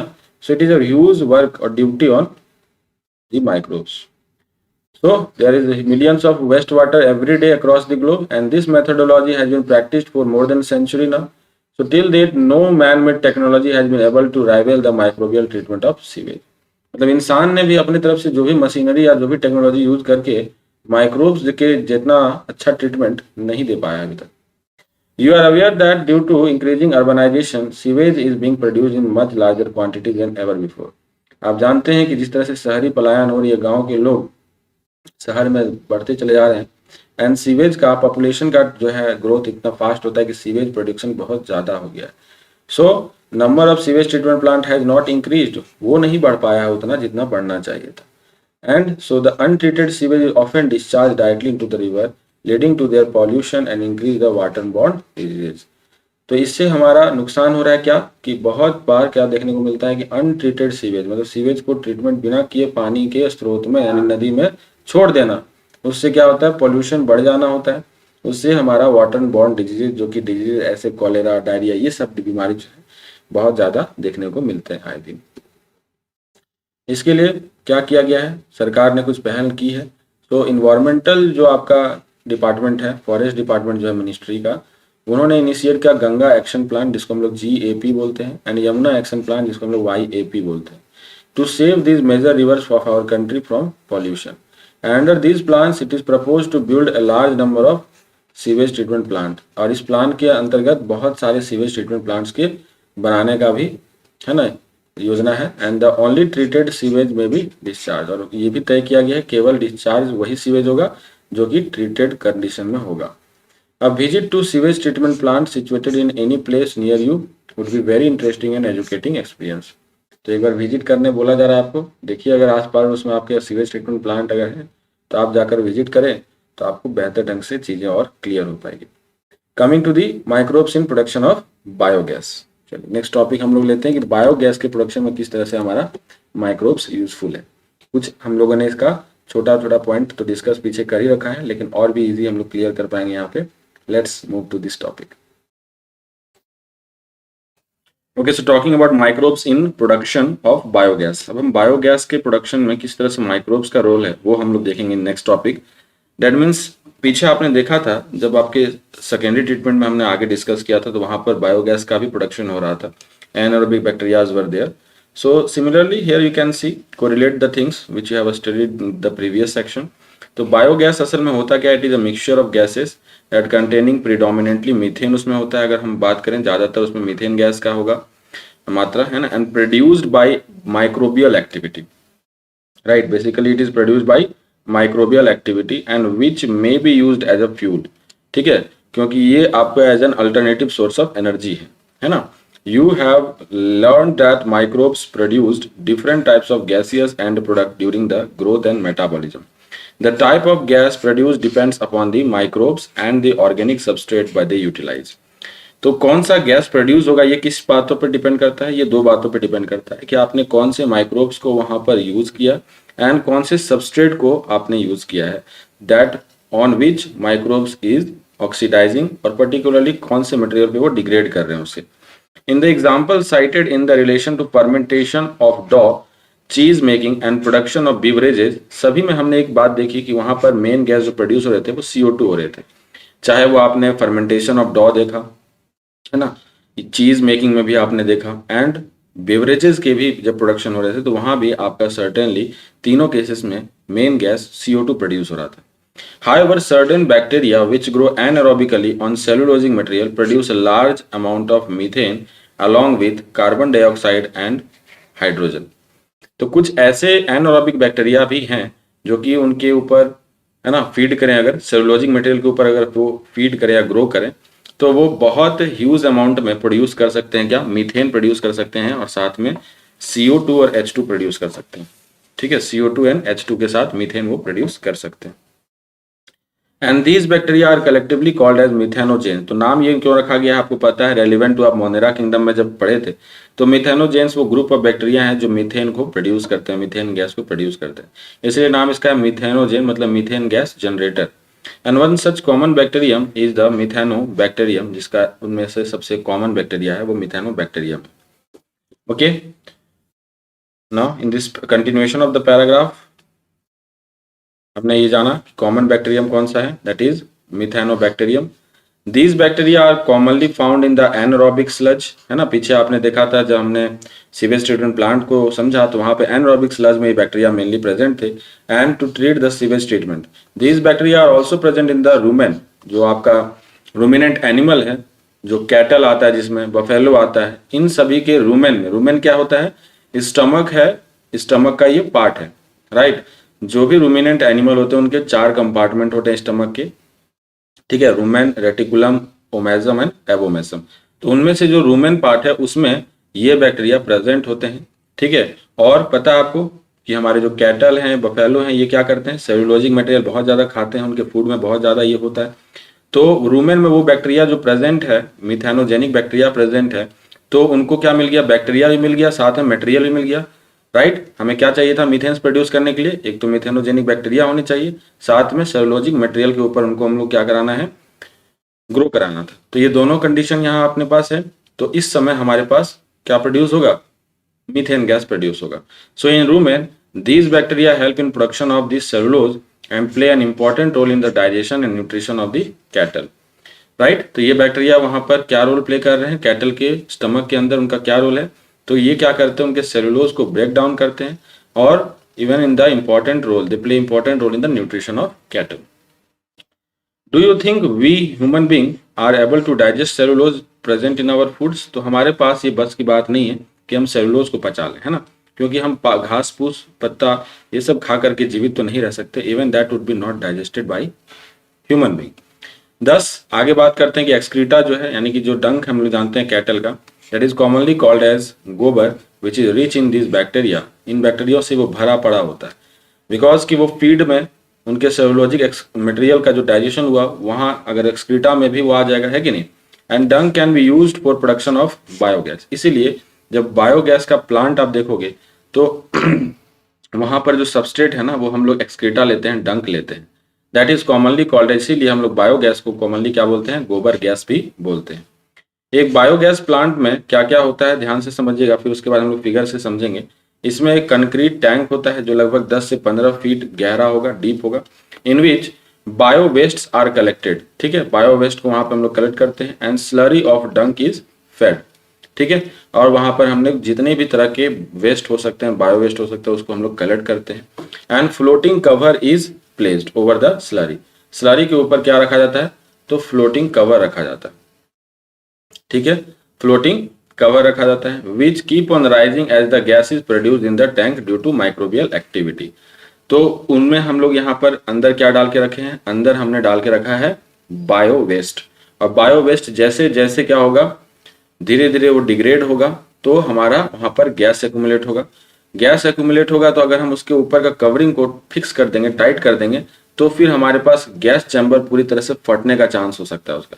इसलिए जो उसका ढक्कन है, उसके ऊपर का जो कवर है, उसको हम लोग क्या रख सकते हैं, मूवेबल रख सकते हैं, ताकि जैसे जैसे गैस भरेगा वो धीरे धीरे धीरे धीरे ऊपर की तरफ उठता भी चला जाना चाहिए, ठीक है। The biogas plant has an outlet which is connected to a pipe to supply biogas to nearby house. ये देख सकते हो बायोगैस प्रोड्यूस हो रहा है और ये आउटलेट है, तो यहाँ से हमारा गैस जो है रिलीज होगा, और गैस को फिर हम लोग फर्दर, है ना, पाइपलाइन के थ्रू अलग अलग हाउसेस में पहुंचा सकेंगे, ठीक है। And the spent slurry is removed through the another outlet may be used as fertiliser. तो इसमें फायदा ही फायदा है। हमने यहाँ पर क्या किया था, बायो वेस्ट को डाला था, बायो वेस्ट का हमने डिग्रेड किया, डाइजेस्ट किया, और उसके बाद हमने यहाँ पर गैस भी बना लिया। साथ ही साथ अब जो ये आपका यूज हो चुका है वो स्लरी, अब वो स्लरी जो है हमारा कहाँ जाएगा, वो स्लरी हमारे पास यूज होगा फर्दर एज ए फर्टिलाइजर, और ये बहुत बेहतरीन खाद बन के आता है खेतों में, बहुत अच्छे से नेचुरली इसको यूज किया जा सकता है। So cattle dung available in large quantities in the rural area where the cattle are used for variety of purpose. आपको पता है कैटल डंक हमारे पास बहुत ही मात्रा में मिल जाएगी, गाँव में ज़्यादातर अक्सर, है ना, क्योंकि वहाँ पर कैटल जो है बहुत हर घर में मैक्सिमम आपको मिल जाएगा, है ना। And biogas plant are more often built in rural area, इसीलिए ज़्यादातर केसेस में आप देखेंगे कि बायोगैस प्लांट रूरल एरियाज में स्टेब्लिश किया जाता है। The biogas thus produced is used for cooking, lightning, and the picture of biogas plant is shown in the figure. आप देख सकते हो यहाँ पे हमने डंक डाला, वाटर डाला, ये सारे यहाँ पर बायो वेस्ट के चैम्बर हैं, हमने बायो वेस्ट को कलेक्ट किया, डिफरेंट डिफरेंट बायो वेस्ट को, और यहाँ पर मेनली इसको हम लोग ट्रांसपोर्ट करके कहाँ भेज दे रहे हैं, डाइजेस्टर में भेज दे रहे हैं, ये डाइजेस्टर है, और ये इसका जो है कवर है जो कि मूवेबल है, जैसे जैसे गैस एक्यूमुलेट होता चला जाएगा ये ऊपर उठता चला जाएगा, और यहाँ पर आप देख सकते हो मेनली मीथेन और कार्बन डाइऑक्साइड प्रोड्यूस होता है, और इस गैस को वापस हम लोग कहाँ भेज सकते हैं, अलग अलग घरों में भेज सकते हैं, ताकि वहाँ पर उनको वो यूज हो जाए, है ना, इन द फॉर्म ऑफ, वो हो सकता है डायरेक्टली गैस को लाइट करके वो खाना भी बना सकते हैं, right. And the technology of biogas production was developed in India mainly due to effort of Indian Agriculture Research Institute IARI।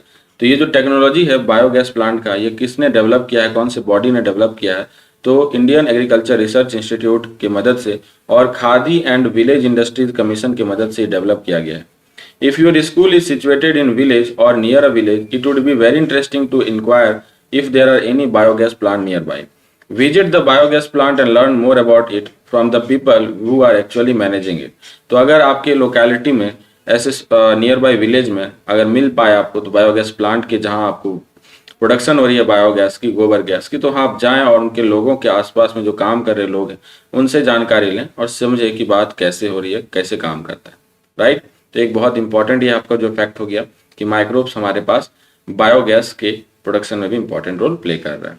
Next हम लोग बात करेंगे microbes as a bio control agent, right. तो ये बायो कंट्रोल का meaning क्या है, तो it is generally use of biological method for controlling the plant diseases and waste. तो आपको पता है पीछे भी आपने strategies for enhancement in food production में पढ़ा था कि डिफरेंट टाइप्स के डिजीजेज हो जाते हैं प्लांट में और जिससे हमारा क्रॉप का बहुत ज़्यादा नुकसान होता है। तो उन तरह के डिजीज, उन तमाम तरह के पेस्ट जो प्लांट के ऊपर अटैक करते हैं, उनसे हम बचाव पाएंगे by the use of biological method, by the biological mean, और इसी को बायो कंट्रोल बोलते हैं। तो इसमें हम लोग कैसे यूज करेंगे माइक्रोब्स का, ध्यान दीजिएगा। In modern society, these problems have been tackled increasingly by the use of chemicals. तो आजकल के किसान जो हैं, मॉडर्न किसान क्या करते हैं, बड़े आसानी से बड़े अमाउंट में क्या करते हैं, इंसेक्टिसाइड और पेस्टिसाइड का धड़ल्ले से यूज करते हैं अपने खेतों में। तो उनसे उनको फायदा तो जरूर होता है, उनकी पैदावार बढ़ जाती है, लेकिन केमिकल टॉक्सिसिटी का खतरा बहुत ज्यादा बढ़ जाता है, क्योंकि ये सारे केमिकल्स टॉक्सिक होते हैं और हम इंसानों के लिए काफी ज्यादा हार्मफुल होते हैं। जब इस तरह के चीजों को हम इन फूड में, अपने डेली लाइफ रूटीन में उसको हम यूज करते हैं, फ्रूट्स के फॉर्म में, वेजिटेबल्स के फॉर्म में, तो इस तरह से हमारे अंदर कहीं ना कहीं वो केमिकल्स जा रहा है और हमारे बॉडी में टॉक्सिसिटी क्रिएट कर रहा है। इवन कि हमारे इन्वायरमेंट को भी नुकसान है, बिकॉज ये पॉल्यूट कर रहे हैं हमारे इन्वायरमेंट को, ठीक है, fertilisers and these chemicals. And जब ये ड्रेन ऑफ होकर के रिवर में जाते हैं तो रिवर का भी पानी क्या होता है, पॉल्यूट हो जाता है। इसलिए लिखा गया कि सॉइल भी पॉल्यूटेड होता है, ग्राउंड भी, एंड वाटर भी पॉल्यूट हो रहा है, ठीक है। Our soil is also polluted through the use of weedicides to remove the weeds. तो जो ये वीडीसाइड्स है, इंसेक्टिसाइड्स एंड पेस्टिसाइड्स है, ये आखिरकार कहीं ना कहीं हमें क्या कर रहे हैं, नुकसान पहुंचा रहे हैं, ठीक है। तो इसके अल्टरनेटिव में एक बहुत अच्छा ऑप्शन है हमारे पास, ये जो बायो कंट्रोल एजेंट है, उसके बारे में हम लोग थोड़ा जानकारी लेंगे। बहुत ही अल्टरनेटिव सोर्स है पेस्टिसाइड्स का और इंसेक्टिसाइड्स का। तो biological control of pest and disease topic है। In agriculture there is method of controlling pest that relies on natural predations, ठीक है, रादर देन इंट्रोड्यूस्ड केमिकल्स। ये किस पर बेस्ड होता है, ये नेचुरल प्रिडेशंस पर बेस्ड है, कि जो भी पेस्ट आएगा, जो भी इंसेक्ट्स आएगा, उसको हम उसके नेचुरल प्रिडेशन से किल करेंगे, ना कि केमिकल का यूज करते हुए। A key belief of the organic farming is that biodiversity further improves the health. तो ऑर्गेनिक फार्मिंग की तरफ बहुत ज़्यादा विदेशों में ये जो है चलन चला आ रहा है अभी, और इंडिया में भी कहीं ना कहीं इसको प्रैक्टिस किया जा रहा है ऑन लार्ज स्केल, जहाँ पे हम बहुत minimum use of fertilisers, insecticides के ऊपर जोर डालते हैं। साथ ही हम चाहते हैं कि जितना भी हो सकता हो डिजीज और पेस्ट को बायो कंट्रोल के थ्रू प्रिवेंट किया जा सके। सो the more variety a landscape and has more sustainable it is. The organic farmer therefore works to create a system where the insects and are sometimes called pests are not eradicated. हम उसको वहां पर बिल्कुल समाप्त नहीं करेंगे, बल्कि उसको हम क्या करेंगे, एक ऐसे लेवल पे हम लोग उसको मैनेज करके रखेंगे जहां से हमारा क्रॉप जो है नुकसान ना हो। So there should be a complex system of check and balance, right, जहां पे दोनों का हमारा कहीं ना कहीं इंपॉर्टेंस है। तो हम किसी एक को बढ़ने नहीं देंगे जरूरत से ज्यादा, और किसी को घटने नहीं देंगे जरूरत से ज्यादा। बात समझ आ रही है? तो चेक एंड बैलेंस का कहानी यहाँ पर लगाएंगे हम, ठीक है। So contrary to the conventional farming practice which use chemical method to kill both that of insects and pest, it is very harmful, right, harmful life forms indiscriminately. This is a holistic approach that seek to develop an understanding of the waves of interaction between the myriad of organisms that constitute the field of flora and fauna. मतलब समझिएगा कि ये जो अभी हम लोग यहाँ पर बायो कंट्रोल एजेंट की बात कर रहे हैं, ये हमारा एक कनेक्शन बिल्ड करने की वजह से इंटरेक्शन जिस तरीके से करता है हमारा इन्वायरमेंट के फ्लोरा एंड फाuna, उसके ऊपर ये आधारित है। So the organic farmer holds the view that eradication of creatures that are often described as pest is not only possible but also undesirable. हम चाहें तो उसको पूरी तरह से खत्म तो नहीं कर सकते। And for without them the beneficial predatory and parasitic insects which depends on them as a food and host would also be not able to survive. मतलब समझ में आया इसका क्या मतलब है, कि अगर जो पेस्ट, जो इंसेक्ट क्रॉप को नुकसान कर रहा है, उसे हम बिल्कुल फिनिश कर दें अगर, तो उस इंसेक्ट्स के ऊपर जो भी एनिमल्स या जो भी क्रिएचर्स डिपेंडेंट हैं, जो उस इंसेक्ट्स के ऊपर फीड करके जीवित रहते हैं, वो तो बेचारे ऐसे ही मर जाएंगे। तो पूरा फूड चेन आपका क्या हो जाने वाला है, डिस्टर्ब हो जाने वाला है। इसलिए हम ये नहीं कर सकते। We should prevent at least this time, है ना। इंसेक्ट्स जो कि आपके लिए नुकसानदेह है, क्रॉप के लिए नुकसानदेह है, वो कहीं ना कहीं दूसरे पर्टिकुलर फूड चेन को बैलेंस करके रखते हैं। So, thus the use of biocontrol measures will greatly reduce our dependency on toxic chemicals and pesticides. तो ये बहुत इंपॉर्टेंट यहाँ पे बात बताया जा रहा है कि जब हम लोग बायो कंट्रोल मेजर्स पर जाएंगे तो हमारा कहीं ना कहीं टॉक्सिक केमिकल्स के ऊपर अपना जो डिपेंडेंसी अभी तक है, पेस्टिसाइड्स के ऊपर जो किसान निर्भर है, वो कहीं ना कहीं बहुत ज़्यादा गिर जाएगा. So the important part of biological farming approach is to become familiar with the various life forms that inhabit the field, predators as well as pests and also their life cycle. तो जब भी हम bio control agents के ऊपर, जब हम लोग biological farming approach के ऊपर जब हम लोग जोर डालते हैं, तो हमें बहुत सारी बातों का ध्यान रखना पड़ेगा. हमें ध्यान रखना पड़ेगा कि उस पर्टिकुलर फार्म के ऊपर कौन से तरह के क्रिएचर्स वहां पर आते हैं, कौन से क्रिएचर्स का वह क्या लाइफ साइकिल है, कैसे वो फीड करते हैं, उनके रहने का तरीका एंड व्हाट दे प्रीफर. इन सब चीज़ों के बारे में जानकारी लेकर के तब हमें उसके लिए पर्टिकुलर एक अप्रोच लेनी होगी. So these are the very preliminary things you have to keep in your mind, that the habitat है ना, and this will helps to develop appropriate means of biocontrol. देखो लिखा है, ये सब जानकारी हमें एक सही मायने में बायो कंट्रोल मेजर्स को बनाने में, बिल्ड करने में एक हेल्प देगा. So the very familiar that is beetle with red and black marking, red और black marking है, beetle है, दो तरह के हैं, red and black marking. Ladybird and dragonflies are useful to get rid of aphids and mosquitoes. समझिएगा ध्यान से. देखो, very familiar beetle with red and black marking, जिसको आप लेडी बर्ड बोलते हो, ठीक है, एंड ड्रैगन फ्लाई, ठीक, ये दोनों का हम लोग यूज कर रहे हैं किससे छुटकारा पाने के लिए? एफिड्स से छुटकारा पाने के लिए और मॉस्किटोज से छुटकारा पाने के लिए रेस्पेक्टिवली. मतलब लेडी बर्ड हमें छुटकारा देगी एफिड से और मॉस्किटो से छुटकारा कौन देगा? ड्रैगन फ्लाइज देगा. ठीक है, ये उनके ऊपर फीड करके डायरेक्टली उसको कंट्रोल कर लेंगे. An example of microbial bio control agents. अब यहाँ पे आगे देखो, माइक्रोबियल बायो कंट्रोल एजेंट्स पे हम लोग आते हैं. ये जो अभी पीछे हमने बात की ड्रैगन फ्लाइज और लेडी बर्ड का, ये माइक्रोबियल नहीं है. ठीक, अभी हम माइक्रोब्स के चैप्टर पढ़ रहे हैं, माइक्रोब्स का कैसे यूज होगा वो पढ़ रहे हैं. तो माइक्रोबियल कंट्रोल एजेंट्स में एक बहुत बेहतरीन एग्जांपल और बहुत इंपॉर्टेंट एग्जांपल है, इसको ध्यान रखिएगा. In order to control the butterfly caterpillars is the bacteria bacillus thuringiensis. एक बैक्टीरिया है बैसिलस thuringiensis, जिसको हम कॉमनली शॉर्ट में बीटी बोलते हैं. And these are available in sachets as a dry spores.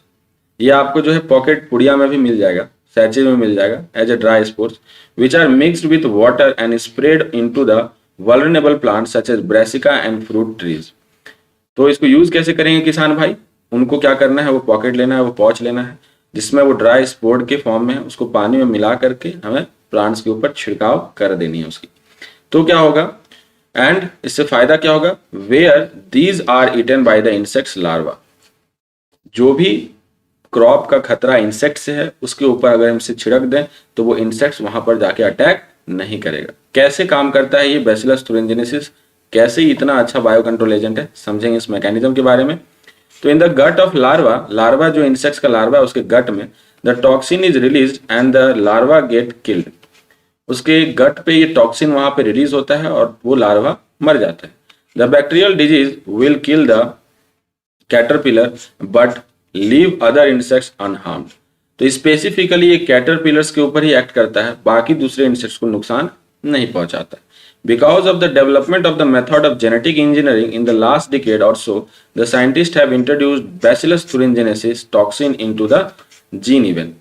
तो जेनेटिकली इंजीनियरिंग हमारा इतना वास्ट हो चुका है, इतना हमारा जो है डेवलप हो चुका है कि अब ये जो टॉक्सिन रिलीज होता था बैसिलस thuringiensis बैक्टीरिया के द्वारा, जिसे हम बीटी टॉक्सिन कहते हैं, उसे हम डायरेक्टली प्लांट के अंदर इनकॉर्पोरेट करके ही अब डेवलप कराते हैं. तो अब ऐसा प्लांट आपके पास मिल चुका होगा जो कि आपके ऑलरेडी उसमें बीटी के जीन लगे हुए होंगे, तो वो कैटरपिलर आके उसके कभी अटैक नहीं कर पाएगा, है ना. So such plant are resistant to the attack of any insect pest. And उसी का एक एग्जाम्पल है BT cotton, which is such an example which is cultivated in some state of our country, है ना. बीटी कॉटन क्या हो गया?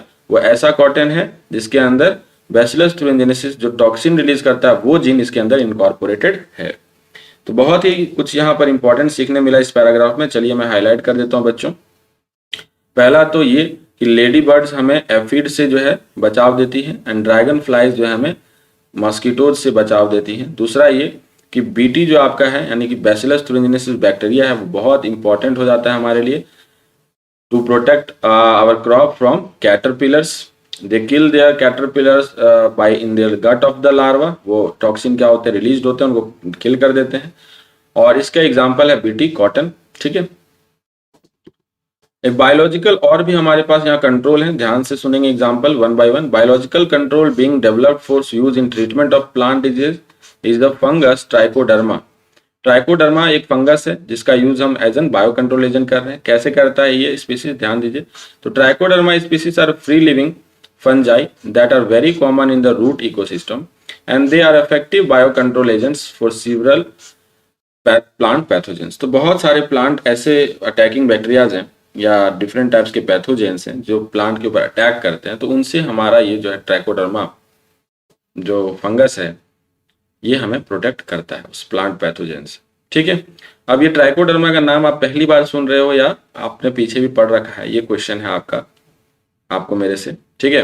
Trichoderma polysporum कहीं पढ़ा था या नहीं पढ़ा था?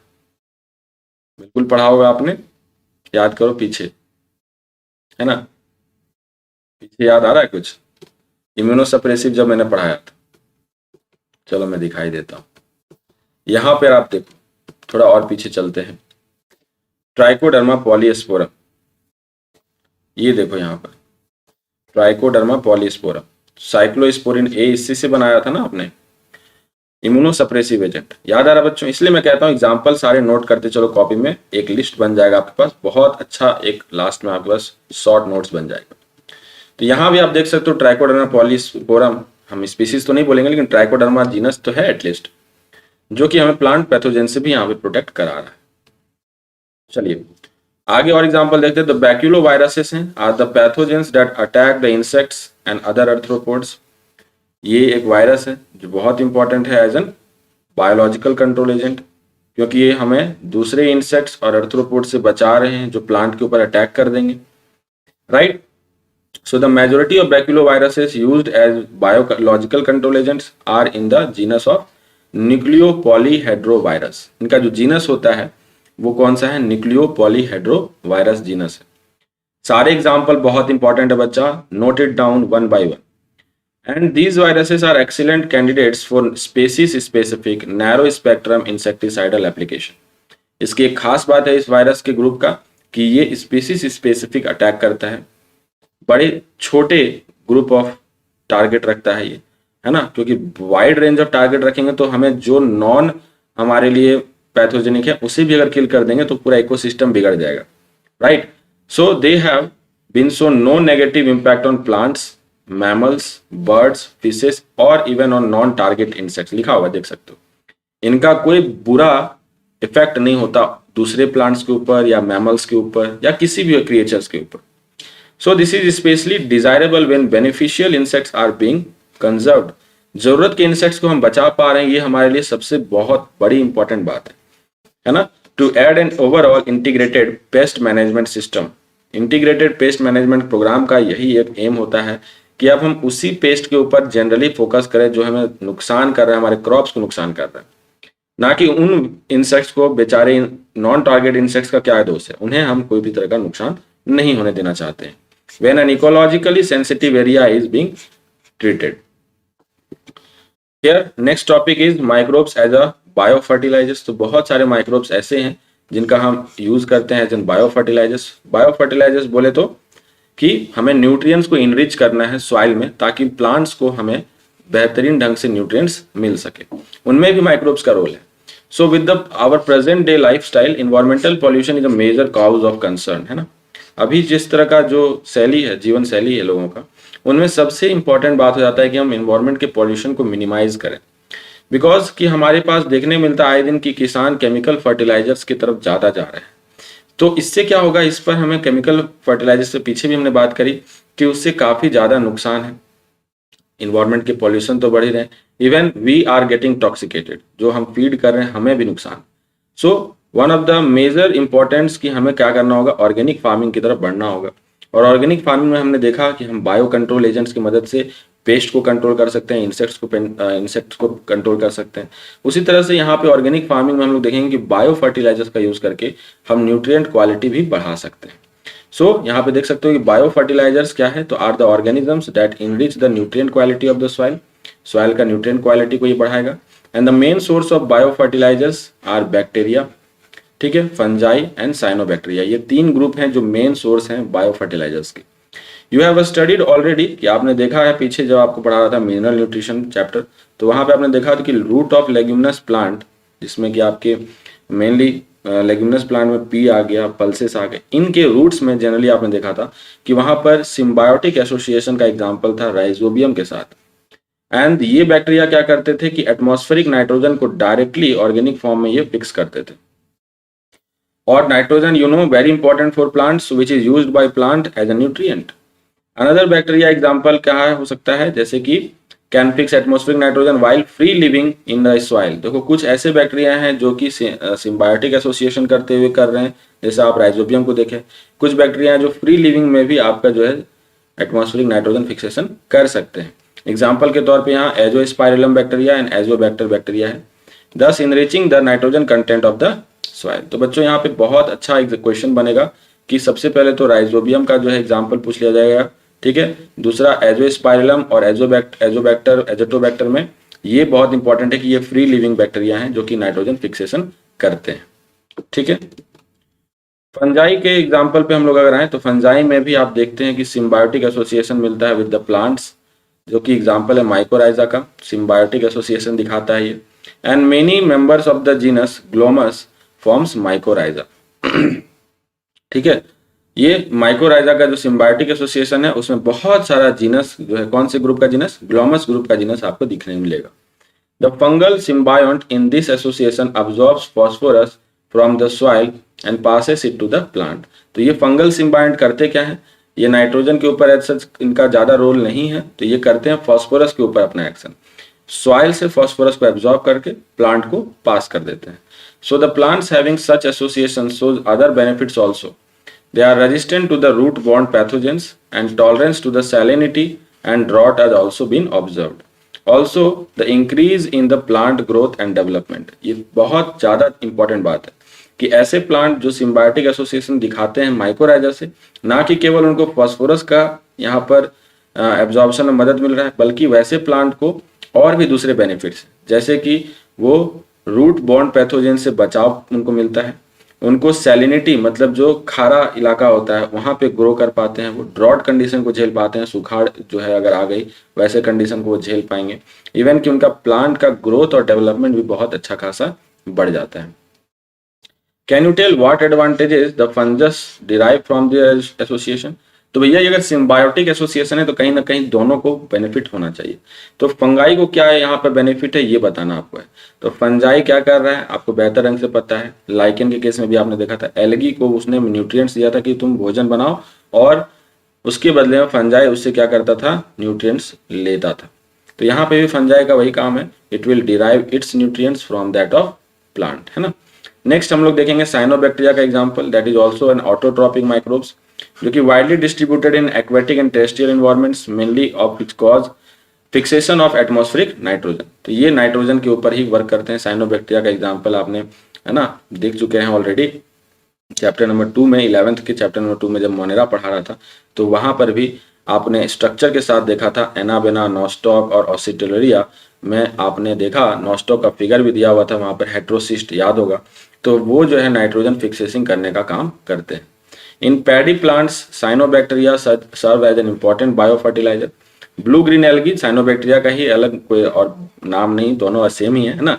तो it is also add the organic matter to the soil and increase its fertility. Currently in our country, a number of biofertilizers are available commercially in the market. Farmers use these regularly in their fields to replenish the soil nutrients. देखो हमारे market में available हैं, farmer use भी कर रहे हैं, right. और धीरे धीरे फर्टिलाइजर्स के ऊपर यानी केमिकल फर्टिलाइजर्स के ऊपर उनका जो डिपेंडेंसी है वो कम भी होता दिख रहा है। तो ये बहुत ही है ना पॉजिटिव साइन है हमारे लिए। धीरे धीरे किसान जो है अगर अवगत हो रहे हैं और केमिकल फर्टिलाइजर को कम यूज करते हैं तो इससे बड़ी बात और क्या हो सकती है। तो इस पैराग्राफ में हमें सीखने को मिला माइकोराइजा के बारे में, साइनोबैक्टीरिया के बारे में एग्जाम्पल देख लो आप भाई, एनाबेना, नोस्टॉक और ऑसिटोलोरिया। जल्दी से नोट कर दो फटाफट से, यहाँ पे जीनस ग्लोमस को एकदम अंडरलाइन मारो फटाफट। ये सारे जो भी मैं अंडरलाइन करता हूँ, हाईलाइट करता हूँ, उसको आपको नोट्स कॉपी में लिख लेने हैं with the point wise. Short notes आपके पास बेहतरीन बन जाएंगे। तो चैप्टर हमारे पास यहाँ ओवर होता है। समरी में हम लोग घुसते हैं, एक बार थोड़ा सा ओवरव्यू लेते हैं समरी में। तो हमने देखा था माइक्रोब्स का role in our daily human life. उसमें हमने देखा कैसे लैक्टिक एसिड बैक्टीरिया ग्रो करने में मदद करता है कर्ड को, मिल्क को कन्वर्ट करता है कर्ड में, जिसमें विटामिन B12 का ग्रोथ करके न्यूट्रिशन जो स्टेटस उसको भी इंप्रूव किया था। ब्रेड बनाने में आपने देखा था यीस्ट का काम, सैक्रोमाइसिस सर्वाइसी का। डॉ जो फर्मेंट किया था, है ना। इवन की बैक्टीरिया एंड फंजाई जो है यूज्ड हुए थे फॉर चीज मैन्युफैक्चरिंग, उनके टेक्सचर फ्लेवर लाने में, है ना। एंटीबायोटिक्स भी हमने डेवलप किया लाइक पेनिसिलिन एंड बहुत सारे एंटीबायोटिक्स हमने यहाँ पे पीछे नाम भी बताए थे आपको। ये एंटीबायोटिक्स हमें बहुत अलग अलग वेराइटीज ऑफ हार्मफुल माइक्रोब से बचाता है। डिप्थेरिया को क्योर करने में, वुपिंग कफ को क्योर करने में इनका बहुत इंपॉर्टेंट रोल होता है, right. So from more than hundreds of years, microbes are also used in sewage treatment. Sewage treatment plant में भी आपने देखा कितना important role था। By processing of activated sludge, we can recycle that water also. Methanogens फिर हमने bacteria को देखा जो बायोगैस का प्रोडक्शन कर रहे हैं, है ना, as an source of energy ये हमारा है। इवन वी हैव सीन कि किस तरह से बायो कंट्रोल एजेंट के फॉर्म में हमने माइक्रोब्स को देखा, जहाँ पे हार्मफुल पेस्ट को हमने कंट्रोल किया। And also at the end, but it is not least, bio fertilisers को हमने भी पढ़ा, जिसमें हमने देखा कि केमिकल फर्टिलाइजर्स का अल्टरनेटिव है ये, और कितने आराम से हम इसे, है ना, यूज कर सकते हैं to enrich the nutrient status of the soil, right बच्चों। तो ये चैप्टर में बहुत ज़्यादा कुछ नहीं है समझने को, सीखने को, बस आपको बहुत सारे एग्जाम्पल्स मिलेंगे जो कि आपको एंड ऑफ द लेसन आपके पास कलेक्ट हो चुके होंगे अगर शुरू से आपने नोट किया होगा एग्जाम्पल को। तो so guys, this is the end of the chapter and I hope कि आप ये सब मैचिंग वगैरह कर सकोगे, क्योंकि बहुत ईजी है। अगर एसिटोबैक्टर एसिटी है तो आप जानते हो एसिटिक एसिड से मिलाओगे, है ना। लैक्टोबैसिलस है तो लैक्टिक एसिड से मिलाओगे। क्लॉस्ट्रिडियम ब्यूटालिकम है तो ब्यूटारिक एसिड से मिलाओगे, और एस्परजिलस नीगर है तो सिट्रिक एसिड से इसको मैच करोगे। ये क्वेश्चन आया हुआ है नीट में, इसलिए मैंने आपको करवा दिया।